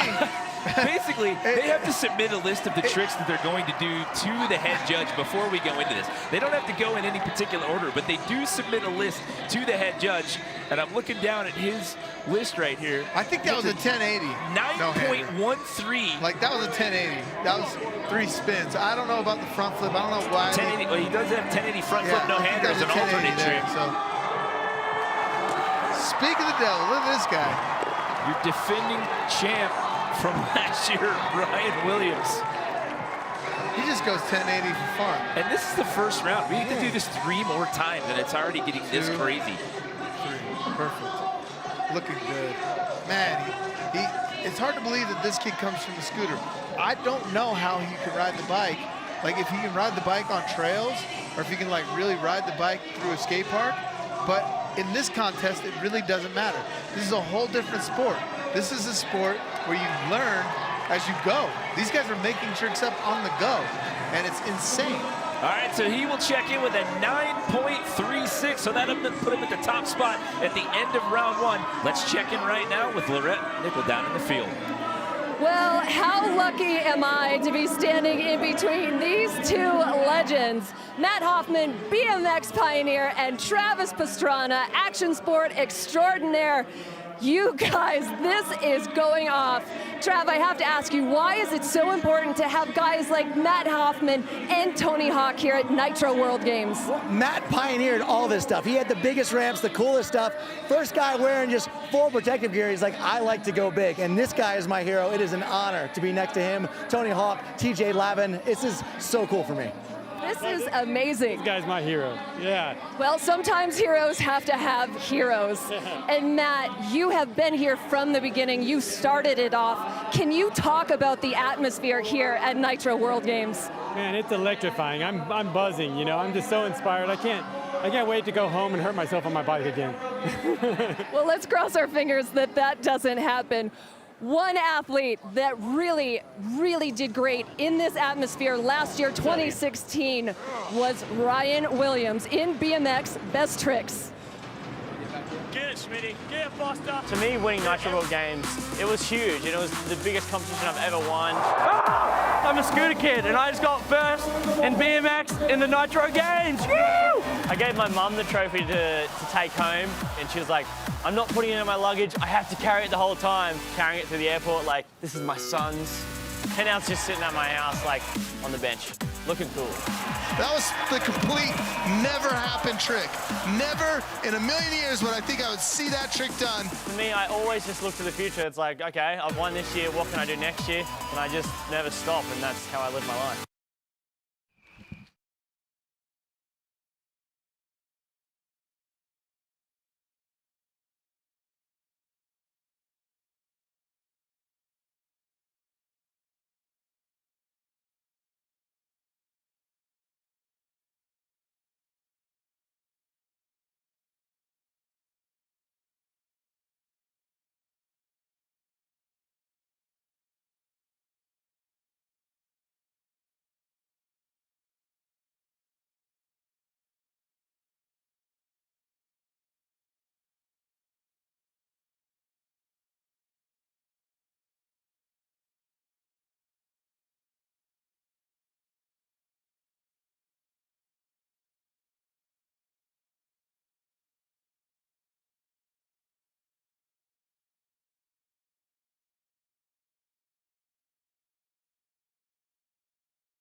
Welcome back to the University of Utah. We're live at Rice-Eccles Stadium here for the Nitro World Games.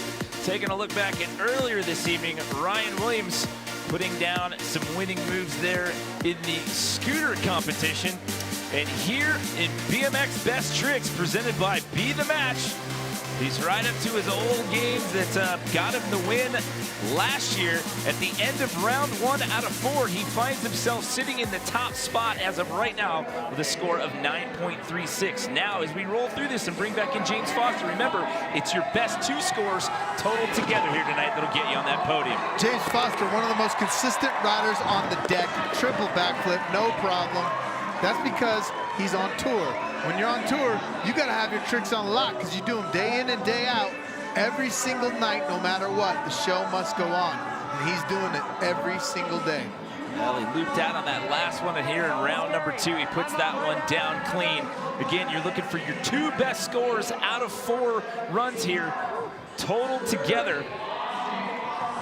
Foster's got that one out of the way. He's got some variations on that he's thinking about. We'll see what he does here in rounds 3 and 4. Jay Toohey getting ready to come in for his second attempt here. He's really getting it together in his old age. When I say old age, is because he's been on deck for a minute.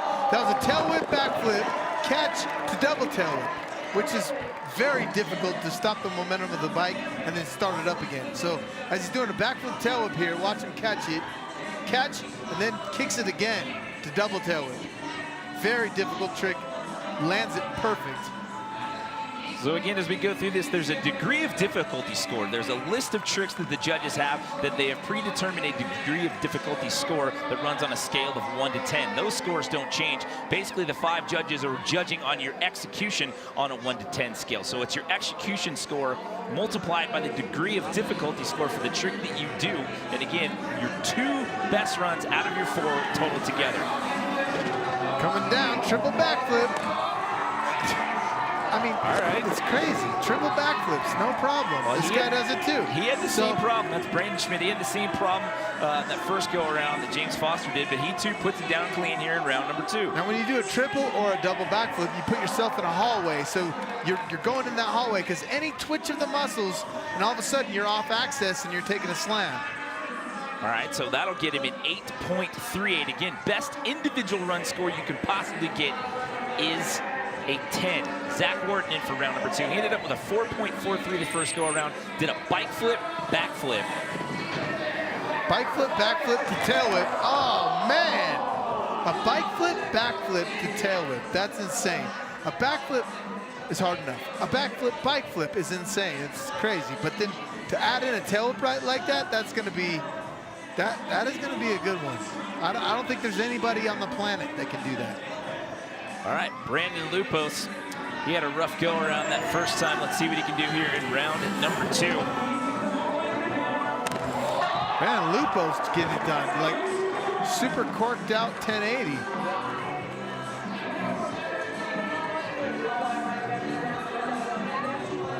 I mean, see that off-axis I can rotation. see why they're trying to say that it's a front flip. I say, would you put that?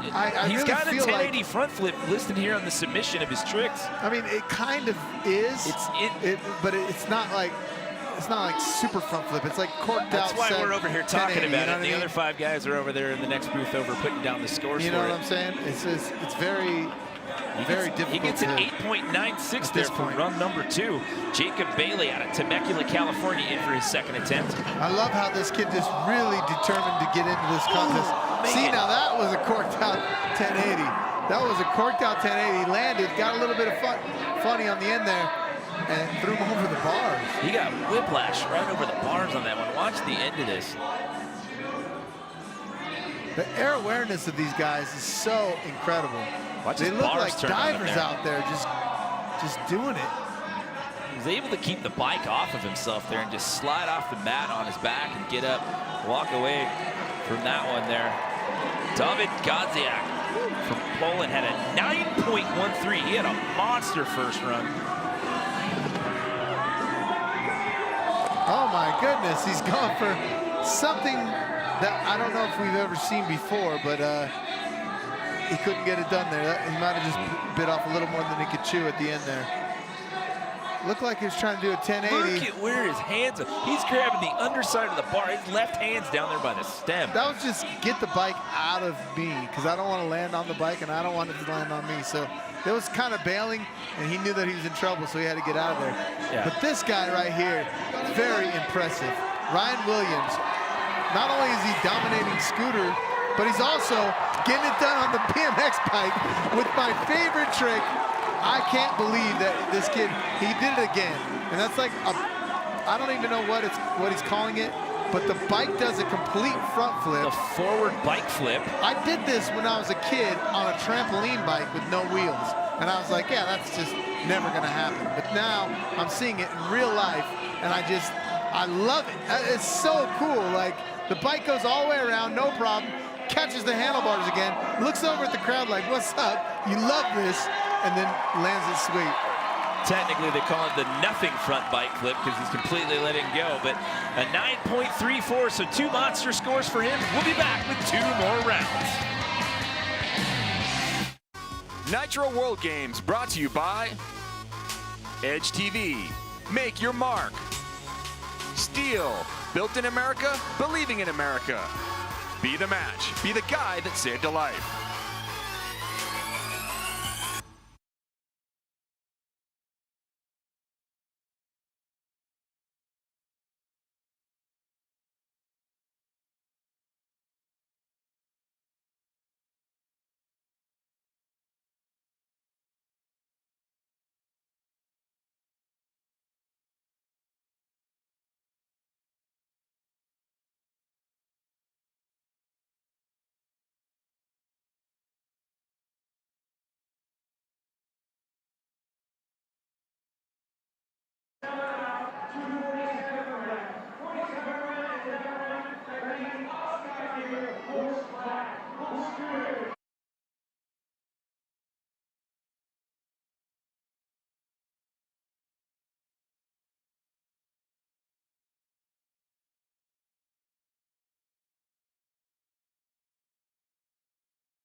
Almost 2.5 years ago, me and Jed Milden set out to do the first ever quad flip on a BMX bike.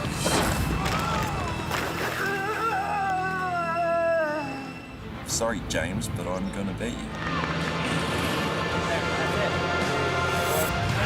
Jed ended up landing it on a ramp that I built, which says a lot about BMX riders, you know? Like, it was a competition and I wanted to do it first, but at the end of the day, I was there on the day he pulled it, helping him do it on the ramp I built. Even though Jed beat me to landing the first triple and the first quad flip, it's still, the feeling of landing something like that is something that'll never go away. Because I feel like I have a good amount of experience, I like to share that with younger dudes, so when they get bummed out or when they get stressed out about the wrong things, I can be like, don't worry about it, just ride your bike and have fun. James Foster, a great ambassador to BMX. We've already seen some huge tricks thrown down tonight and plenty of athletes taking it to the edge that are in the running to win the Nitro World Games Slingshot SLR Roadster. I see him warming up his bars like that, and I think to myself, This is gonna be sick. He's gonna take these guys to class 44 times right here. Watch. So this is the start of round 3 out of 4. So Here we go. James Foster. Backflip, quad flip, quad bar spin. Oh! Dang! Come on, James, you got that. That's just letting them fly. That's something that's so scary. To let your bars fly like that, because if you catch your handlebars sideways, it's lights out. So you have to be patient. That whole entire trick is letting those bars just spin all the way around. That's like watching 4 times. slot machine reels spin. You just send that thing. Wow. Yeah. James Foster, he's got a good score from round number 2. Remember, it's your 2 best runs total together is what you need here tonight. This is Jay Toohey for round 3. Jay Toohey going for a triple backflip, which is massive triple backflip. Like, the other guys did triple backflips too, but I don't think they were quite that massive. Takes it off that super just kicker so there. Big. Look at the height that he has. He just goes as high as he can. And he did that our whole entire careers. Like, when we were together competing, he was in dirt jumping, and he would just go so high. So he has a 7.31 and an 8.13 as his first 2 run scores. Getting the best possible single run score you can get is a 10. So he'll end up with an 8.36. So he just keeps upping the ante with each round. He's sitting in 2nd place as of right now. We'll take a look at Brandon Schmidt for round number 3. Brandon Schmidt coming in hot. Tail whip, backflip to backflip. That was so nice. Like it was a nothing. That was so good. And it's so hard to keep the momentum. Like I said before, you want to stay in the hallway when you're doing a double backflip. But this guy does a backflip tail whip, catches it into a backflip, which is just perfect. Did you really see good when he starts to go into that 2nd rotation in the backflip? As he hasn't even fully caught the whip yet, and he's already starting to go into that 2nd rotation on the backflip. Because he's committed. That's huge for him because he had a fall in that first run. So that 2.01 score is going to go away. Let's see what happens, though, with this score. You're going to couple that with that 8.38 you got there from round number 2.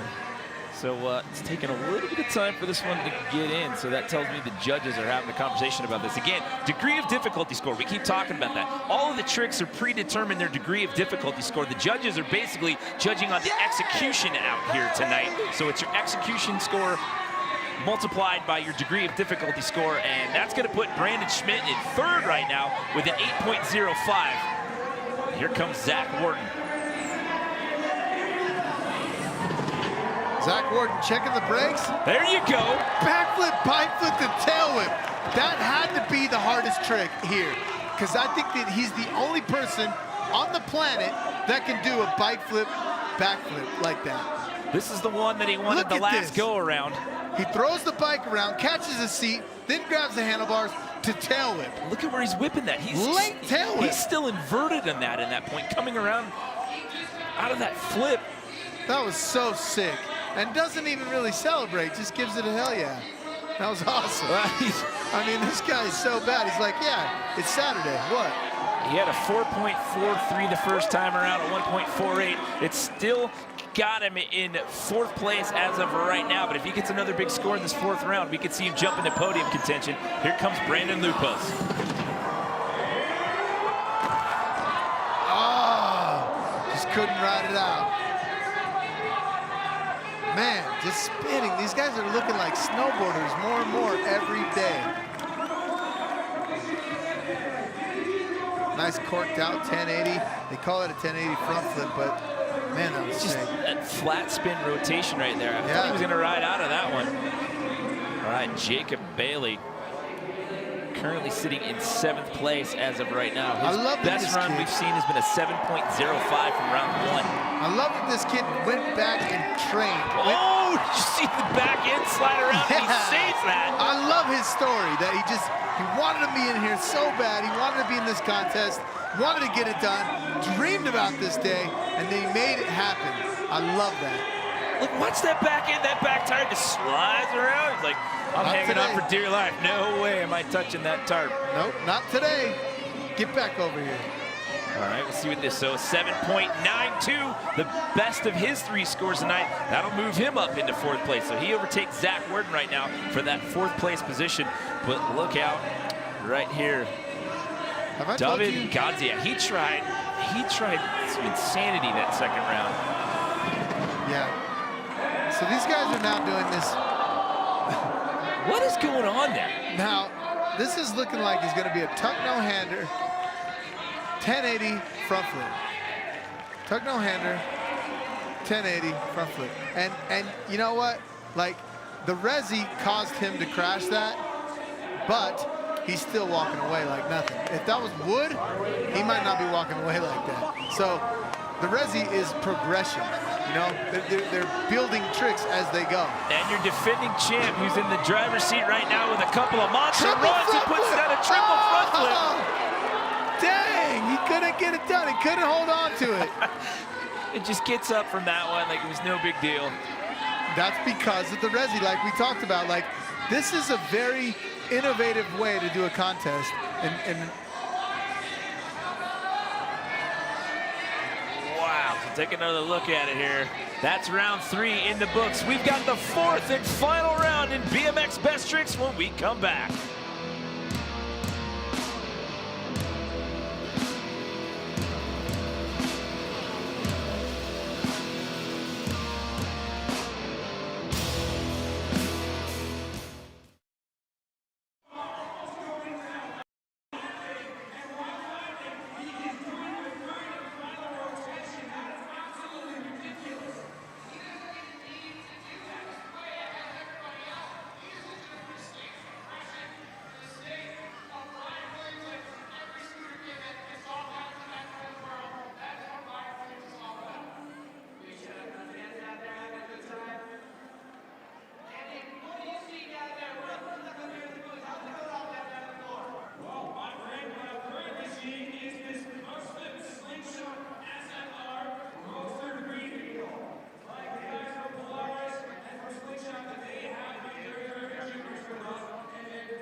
Welcome back to Salt Lake City, Utah. We are live here for the Nitro World Games. We have completed 3 rounds out of 4 here in BMX Best Tricks presented by Be The Match. And this is where we stand right now. It's Ryan Williams, your defending champ in the top spot, followed by Jay Toohey and Brandon Schmidt. But here we go. 1 more round to go. It is your 2 best scores total together out here tonight. So this is far from over as we get set to take 1 more look at James Foster.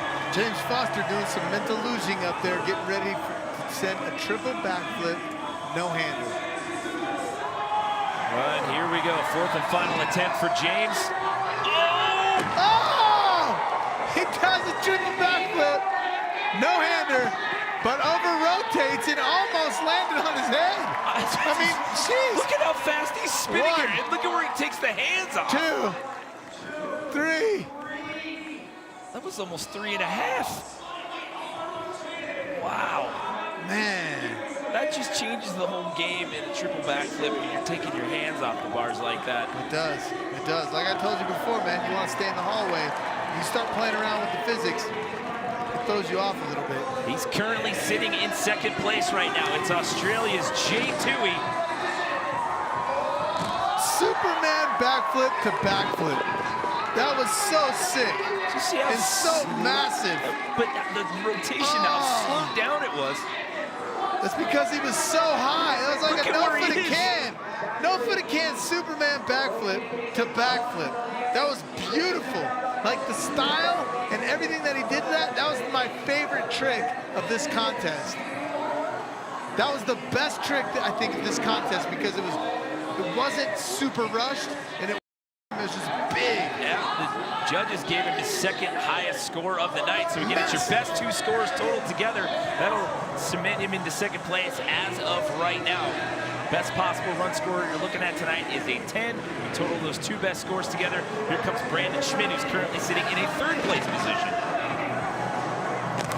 Oh man, that was an X-up triple backy, huh? So close on that one there for Brandon Schmidt as we take another look at it there. Yeah. And see how that got him off his rotation there as he came out of that X-up. It sure did. You got to stay in the hallway on those big doubles and fronties. But, I mean, doubles fronts and double backs. This is a huge run coming up here for Zach Wharton. He's sitting in 5th. He's got an 8.81 from his 3rd round. He did the bike flip, back flip to late tail whip. He needs to add something else here to try to bump up into podium contention. Backflip, bike flip. Perfect. Okay, so he does a backflip, bike flip, but now we're sleeping on that because we don't appreciate it because he did a tail whip after his last one, which is insane to me. Look at that, he catches the seat, this lands perfect. He was wanting more out of that, just the way he caught the seat, you can tell by his body language too at the end of that. That's not what he wanted. He had another idea there. Possibly a bike flip, backflip to double tail whip attempt out of that. Yeah, it could have been. But that'll be it for Zach Wharton on the night, sitting in 5th place as of right now as we bring back in Brandon Lupos. Perfect 1080, huh?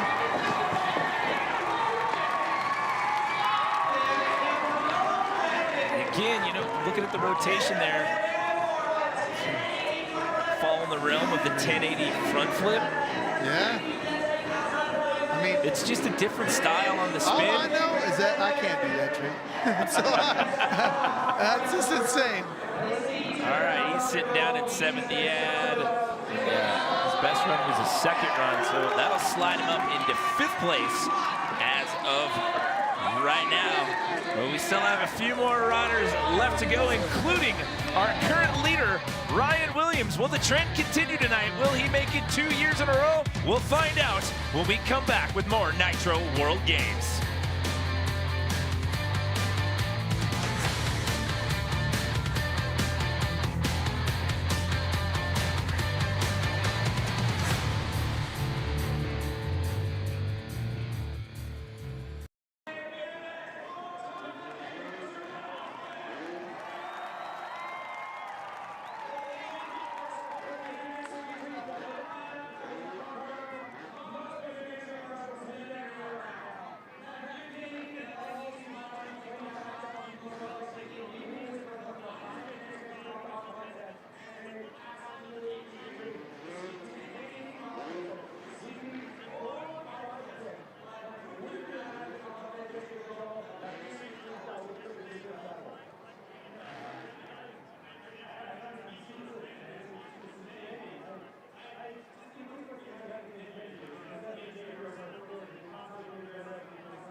We're back live here at Rice-Eccles Stadium for the night and the conclusion of BMX Best Tricks presented by Be The Match. There is a shot of your defending champion from last year, who also happens to be your current leader as of right now, and he gets the luxury of riding last by being the defending champion, with 2 more riders ahead of him right now. Taking a look at Jacob Bailey, currently sitting in 5th.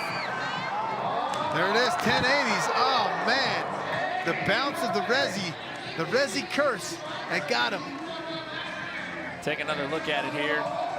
He landed perfect, and if it would have been hard pack, he would have been all right. But it was just a little bit bouncy for him, and he took the slam. But those slams are far less severe than if it was hard pack, so he likes it. It's okay. 2 riders left to go. This is the last guy that could shake up our podium here. Remember, he had a monster first run, and it's your 2 best runs total together. It's David Gandziak. He's in the class of his own, 44 times. He's doing it. You need an 18.7 or better to take over that top spot for Ryan Williams right now. Throws his bike with frustration or excitement, I'm not sure. 1080 tuck fronty. Is that what he wants to call that? 2. A 720 front flip tuck no-hander. And just blast it out. Okay, that's excitement. All right. You need 2 runs. He You got it loved done with it. You had a slam. He loved it. Rounds 2 and 3. So what's it going to be? Remember, it's your 2 best scores total together. The best possible single run score you can get is a 10. And oh my goodness, this one's coming with a fight tonight. He's the new leader with a 19.07. The rider from Poland takes over the top spot here in the latter part of round 4, so that means no victory lap for this guy. He's gonna have to come out swinging if he wants to make this a victory 2 years in a row. Ryan Williams, you see what he needs It's to the take the Nitro win. World Games, here we go. Oh man. Triple front flip, oh, he couldn't get it done. And Poland takes the win, stays onto it. Well, that breaks the trend on the night. We've had repeat champions all night tonight. Until now, it looked like we were going to make this 4 competitions in a row. But in the 4th and final run, that gentleman right there, David Gandziak, comes out and has something to say about it. Good for him, man. Good for him. I love to see that. Coming from Poland, coming out here, Nitro World Games, getting it done. Going against some of the sports elite and just making it happen. Wow, what a finish right there. Let's send it down to Lorette Nickel, who's down there right now. You guys, thank you so much. There is a lot of celebrating going on down here. David, you flew all the way from Poland to Paris, California. Your momentum has been carrying you throughout this entire process. What do you attribute that to? My dream was to compete with the best guys in the world. So here I am today, and I can't believe it, I just won it. You just won it. Where does your inspiration come from? Everyone just wants to be the best. Congratulations, David, our winner for BMX Best Tricks. Guys, don't go anywhere, because coming up next, FMX Best Tricks. Congratulations, David.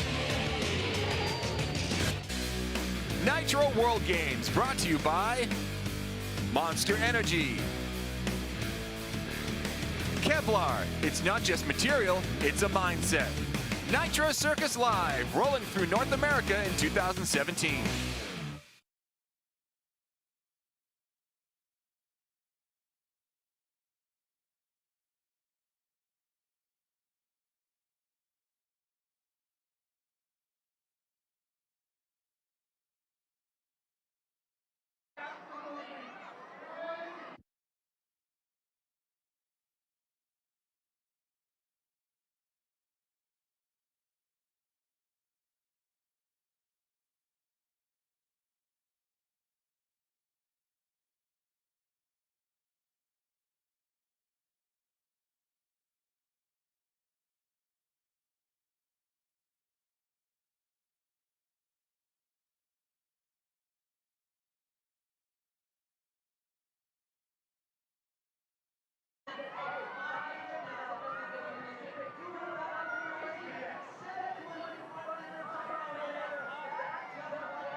people's in.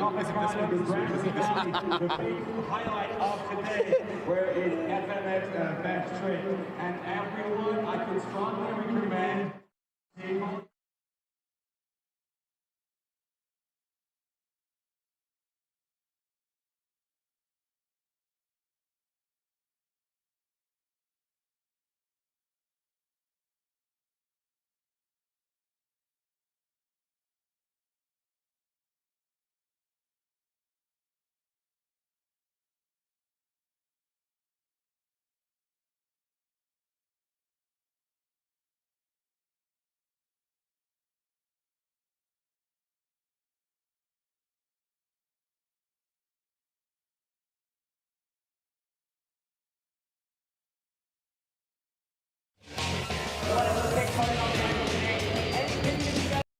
I am standing down here on the floor.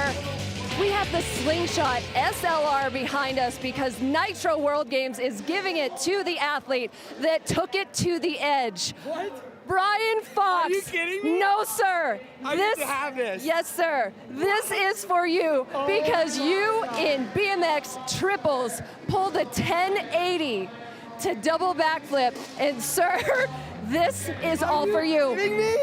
All for you. Oh my You have had quite a story starting from last year to get to this. Oh my God, this is so insane.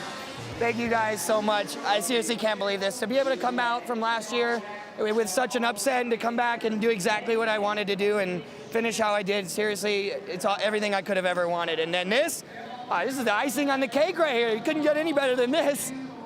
Congratulations to Brian Fox. And guys, he was riding with some very separate ligaments in your toes, badly separated. So congratulations, the Slingshot is yours. Thank you so much. You're very welcome. Tony Todd, bring it home, guys. Holy cow. He just won a vehicle. That's pretty rad. That's amazing. So far, we've seen winners in freestyle motocross, we've seen winners in BMX, we've seen winners in skate. We're saving the best for last year. And I remember last year for us, it was really exciting when freestyle motocross was going off behind us.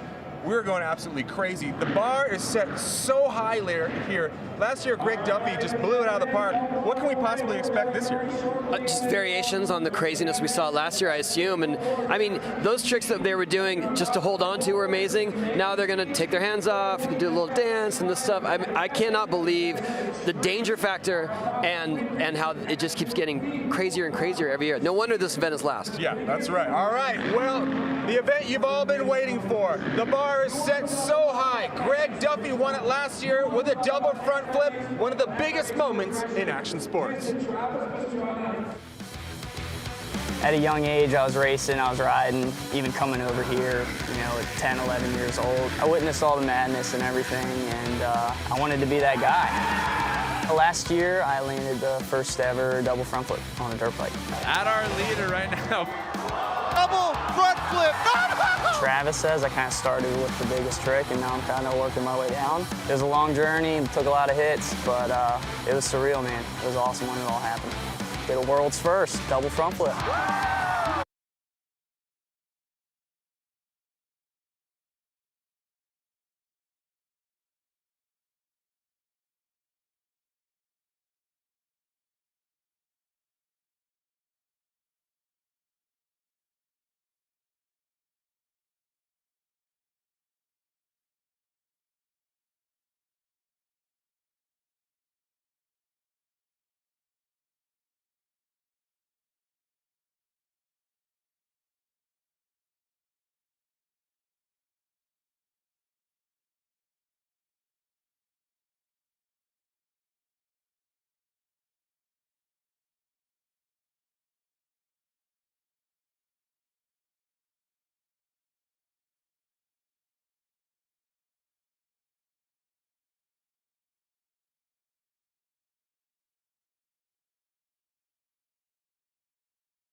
And we are back with the Nitro World. Pastrana is FMX best trick. This is it. Like, this was so amazing last year, and this year it's going to be even bigger, and it's all you. Like, this is the stuff you've dreamt up. Now, well, it starts out in the backyard. We got even bigger ramps than last year. They're set even further than last year. But I mean, it comes down, we have some awesome things like we're designing with Kevlar to make it lighter, stronger, and safer. At the end of the day, we got to give these guys the opportunity to be able to go 60, 70, 100 feet in the air and not die to learn this stuff. Well, we got 6 guys who are going to try to not die to learn this stuff. Josh Sheehan, Brody Carmichael, Will Vandenpute, Harry Bink, Pat Bowden, and Greg Duffy. Now, these guys, some of them, that's all they're doing is best trick. They're not out there freestyle riding. They are coming here with one trick and one big hit, and the idea is to lay it all on the line and go as big as they possibly can. Yeah, we have 2 riders that actually rode a little earlier, Josh Sheehan and Harry Bink, both doing, I mean, pulling double duty out here. The bags have been good, but these guys are beat up. Josh Sheehan, his hip is really messed up. Now, one of the riders later, Pat Bowden, wanted this ramp, double the distance from last year, so he's going to go out and try to do a double backflip. Huge! Sheeny up first, and Sheeny's going straight into a double backflip. Holy cow! So this ramp is so much bigger. He has to actually not even try to pull to get the double around. This is absolutely amazing. I mean, compared to earlier, where he's linking with everything, this is 65 feet in the air. He sees it and goes, oh, I'm still really high. Well, see, Sheeny did a double backflip in his run before, but that was off a super kicker. That ramp is taller, less than half. deeper. Look, 65 feet. That landing is 25 foot tall right there. And it is absolutely so steep. Well, he's going back. He's going back to the start. Sheehan wants something bigger. He has been working on a double backflip heel clicker. He said he thought he could do it, but he wasn't sure he was going to have the time. He said, do not call it. His hip is sore. He is hurt. He's pulling double duty. He's been practicing all day. He's been hot. And I think right now, if he can get everything settled back in, he's not even sure if his hips will spread wide enough to actually do that. He is so bruised up from earlier practice. Double backflip heel clicker hasn't ever been done. Travis Pastrana, this could be the first time. Josh Sheehan, double backflip heel clicker. Get it. Yes! The boy from Donnybrook, Western Australia. Everyone back in Australia is watching it right now, and Josh Sheehan has just thrown the first ever double backflip heel clicker. Travis Pastrana. Look at this. Wow. Look, dude, he is look how high he is right there. When you do the heel clicker, it stops. It wants to throw you into Superman. He pulls that absolutely perfect. He was so scared of hitting this ramp because it's so much bigger than it was last year. And Bowden said, no, we have to go that big for my trick. Look how high above that back camera he is right there. The Kevlar replay showing us just how high he is. That is absolutely insane. Sheeny, 2 runs. I'll go once, I'll go twice. The score is on the board at 8.75, and he has set the bar higher than you can ever believe. Brody Carmichael coming at it right here. Brody has been inconsistent in practice, but he's going for it first time ever. Superman secret front flip looks good. Oh, no! He looks like he's on his feet. That's a great result there. Now, Travis. That is, we have the Kevlar is a little bit padded on the landing, but these guys are dropping from 65 feet in the air. Now, he has an option to try a second jump, but that was a heck of an impact. Look at the extension on the seat grab front flip. He pulls it around, and then feet just slip off. So basically, Trav, he's got it. The bike's in the right position. He's almost in the right position, except his feet just haven't stuck to those pegs. Yeah, he just tackled that motorcycle. So that front flip comes around so fast. Oh, he's taking his goggles off. Let's see. I don't know if the bike is going to be straight enough for him to take another run, or if he's not going to be injured. Well, he does get a small amount of time to decide on that. The medical crew will check him. They will make a decision whether they think he can go again. If he thinks his bike's okay again, he'll get a little bit of time that he can go again. This is the first time we've ever seen Brody Carmichael. He's from a little town called Drake in New South Wales, about an hour and a half outside of the Gold Coast, and he has just turned up here in search of glory for Nitro World Games. He is keen to go again. His mechanics have checked the bike. Medical have said it looks like he's ready to go with Travis. Brody is so tough. He has been at my house in Maryland. He flew over. He basically got a loan to fly over, and he goes, I'm going to be a part of this. Oh, wow. Well, I tell you what, We're going to just make sure that he is okay, and it looks like he has got the nod. The judges have said okay, the medical crew has said okay, the mechanics have said your bike's fine, and Brody said you are not holding me back, I am going again. So here he comes, man. This guy has done so many jumps into the airbag. He has practiced so much, he's worked so hard, and here he is straightening the bike out. So you've already done the biggest trick you ever done, and I said Brody wants to do that same trick but with one hand, which is going to be even bigger than the first one that he's already crashed on. He's already sore, the bike is already sideways. Let's see if he decides to go for it again. Well, he's got the rotation, there's no doubt there whatsoever, but if you take a hand off of the motorcycle, that front even wants to drop away more. So it'll be interesting if he tries to up the execution level, if he tries to stick that. Either way would be a world's first, never been done before. That's the thing here, Travis. It's his second jump. He can do anything he wants out of his trick list. So we don't know what he's going to throw right now. So a Superman C-grab, front flip, never been done. He tried it the first run. He knows in practice that he has been close to doing a Superman C-grab, one-handed front flip. But the second you take a hand off that bar, the degree of difficulty goes up. If he wants to win, he's probably going to have to do it. Let's see what he got. Carmichael it again, this time going again. Same thing. Oh, he's done it. He has pulled redemption. His feet are back on that bike. It's not exactly the most beautiful thing ever, but he has just done a world first. Let's have a look at it. Look at this, look at the extension. Nitro World Games, more to come. Brody Carmichael has just blown us away.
Welcome back to the Nitro World Games. Travis Pastrana here, and there is your leader, Josh Sheehan. Double backflip, heel clicker, and we've still got 4 riders to go. On deck right now, Will Vandenpute out of Belgium. Trying another world's first right here with the double back front. Oh, he went Indian air front. Oh! He's on his feet, Travis. How on earth do you land like that and get back up on your feet? The rotation just not there for Will Vandenpute. Man, that was interesting. That was a switch of game plan right at the last second. That was pretty good, though. He got, oh man, that's gonna hurt. Looking for that Indy front flip that time. Was man, he must have had something go wrong right off the takeoff. He's trying to kick it to do a double neck. You can see that he didn't get the pop. I think that was a last second change of plan. So he's going to go ahead and take that second run, though. I don't know how he's getting up. Definitely like the Kevlar landing is coming into play right there. Looks like his bike's okay. He's okay. He gets to go again and throw down his second attempt here. Now, Trav, Indy front flips. I remember seeing you do that and break your legs. So yeah, no, it's no easy task. I mean, there's been like 2 riders in the world that have never tried that, so it wasn't an easy trick. He is going for a harder one, but it looked like he just didn't get the pop. You can see his bike is tweaked. It's sideways, and here he comes. Run number 2. Will Vandenputte out of Belgium this time. He's got the rotation. He's got it!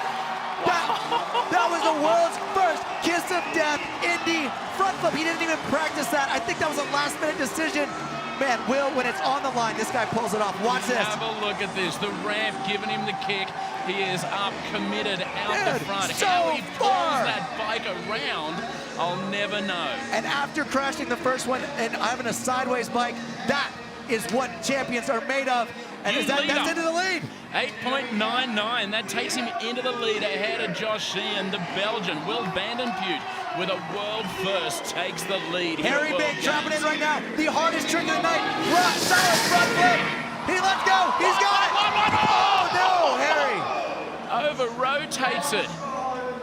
He's got wings here at the moment. Oh my gosh, Harry is the strongest rider out there. He is the toughest rider out there. He has been, look at this right here. To get back to the bars, he grabs, double grab. Let's go, rock solid. No one else has even been able to do this into a foam pit. It comes around, he grabs on with one hand, over-rotates it, and straight to his head. So, Trav, the problem is the rock solid. The bike is going away from you. You're at the back of the bike. You've let go completely. You've got to pull yourself forward somehow to get back to those bars. And he's just gone out the front. Most difficult trick that's ever been tried. While we see if he's okay, we're going to step away and see if he goes again. We're going to take a quick commercial break. We'll be back with more.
We're back at Nitro World Games. We are...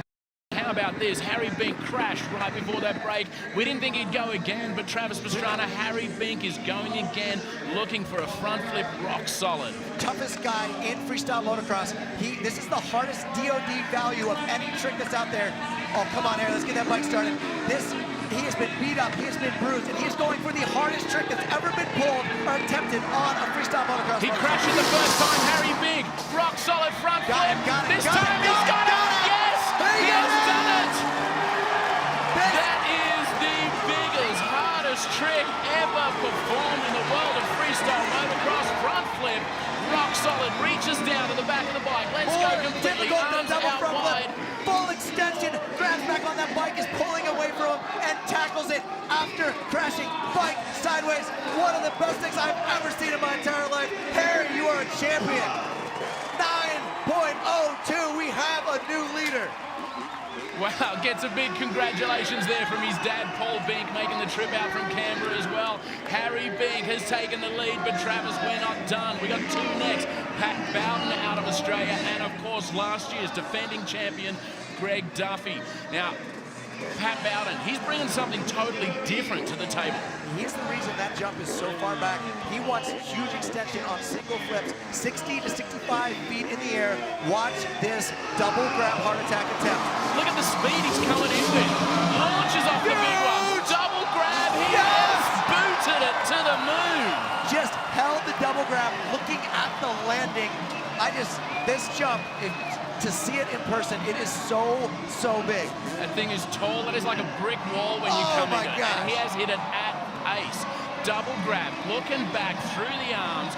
Pat Bowden out of the Gold Coast. Mullen, Diner, everyone at Iron and Resin Garages watching it at the moment, cheering for their Gold Coast boy. And Pat Bowden has just stomped a big trick. So he said that one was for him. That was because that's the most fun you could ever have on a dirt bike. He is lining up to go again because he knew that DOD was not high enough to take the win. Still executed perfectly. He's going to do the same thing, but add a rock solid. Now he's going to let go while he's upside down at the top of that jump. He is currently in third place. Pat Bowden, one hand, Indy, rock solid. Boom! And executed. You could not execute that any better. This guy had a huge get off in practice. He didn't even know if he was going to ride. Oh my gosh, just ice baths for days. That was amazing. Travis, once again, look at this. One hand, Indy, rock solid, onto the double grab and pulls it down. And that, seriously, is as clean as any execution judge would like to see. You did the height, 65 feet, 6.5 stories in the air. 8.88. He's done it for himself, but it's not enough to take the lead. He is into third Here we place go, Greg Duffy, defending champion, coming at it right now. Never tried this trick before. Heel clicker, Superman, get it. Flip. Yes! Tell you what, Travis, we've watched him do this in practice into the airbag. Greg Duffy, heel clicker, front flip into a Superman. That was closer than most of the practice ones he did into the bag. This is absolutely He's definitely unbelievable. got the rotation there. Oh, just could not quite hang on Greg Duffy. He has to throw the front flip like it's a double front flip because he stops the rotation with the heel clicker, throws in the Superman. I'm surprised his shoulders actually hung on that landing and didn't pop out. That is a hard impact. Well, once again, we get used to seeing guys crash, but them getting up and walking away is always good. And Duffy is said, I'm going again. He wants to land it. We've had so many world firsts coming right at here. it, not Look taking at this, any time. at pace. Duffy straight back in again, front flip, heel clicker, Superman. Throws it away. Lucky that landing is so tall, so steep. He is, I think, going to be okay. That's a hard impact. You don't realize how high he is above. We got great medical staff on him right away. Duff going for it. Let's have another look at it, Trav. You could tell immediately he just got hung up on the top there as he started to go into that front flip. Looks like... just got wrapped under. Man, it's so hard. You got so much adrenaline going. Hope he's okay, but when he took off, he just didn't quite get that lean forward. Yeah, he is up. He is looking good. He's on his feet. That's what you want to see. There you go, Duff. Man, this guy, one of the best riders out here in the field. Worked so hard, so long for that trick. Coming off the win last year, not quite getting it around. That trick is pretty doggone impressive, though. So what a big trick, best trick final, Travis Pastrana. That was absolutely insane. Duffy just coming at it at pace, throwing it down. Let's wait and see what his score is. It doesn't matter what his score is because the winner is Australia's Harry Bink out of Canberra, Australia. Lives there on the Gold Coast. Harry Bink, brand new front flip, rock solid TP. No one else has even been able to come close to an airbag in the fit. Look at the extension. How he gets back to the bars here is beyond me. Grabbing whatever he can, diving into the landing. The guts that it takes to do this, and he has so many injuries, so many crashes. This guy deserves the win in Best Trick Moto. Well, just think, he crashed that first one as well, Travis, and he held on to the second one. That is guts, that is determination, and he has absolutely hammered it. Ladies and gentlemen, that is the win for Harry Bink.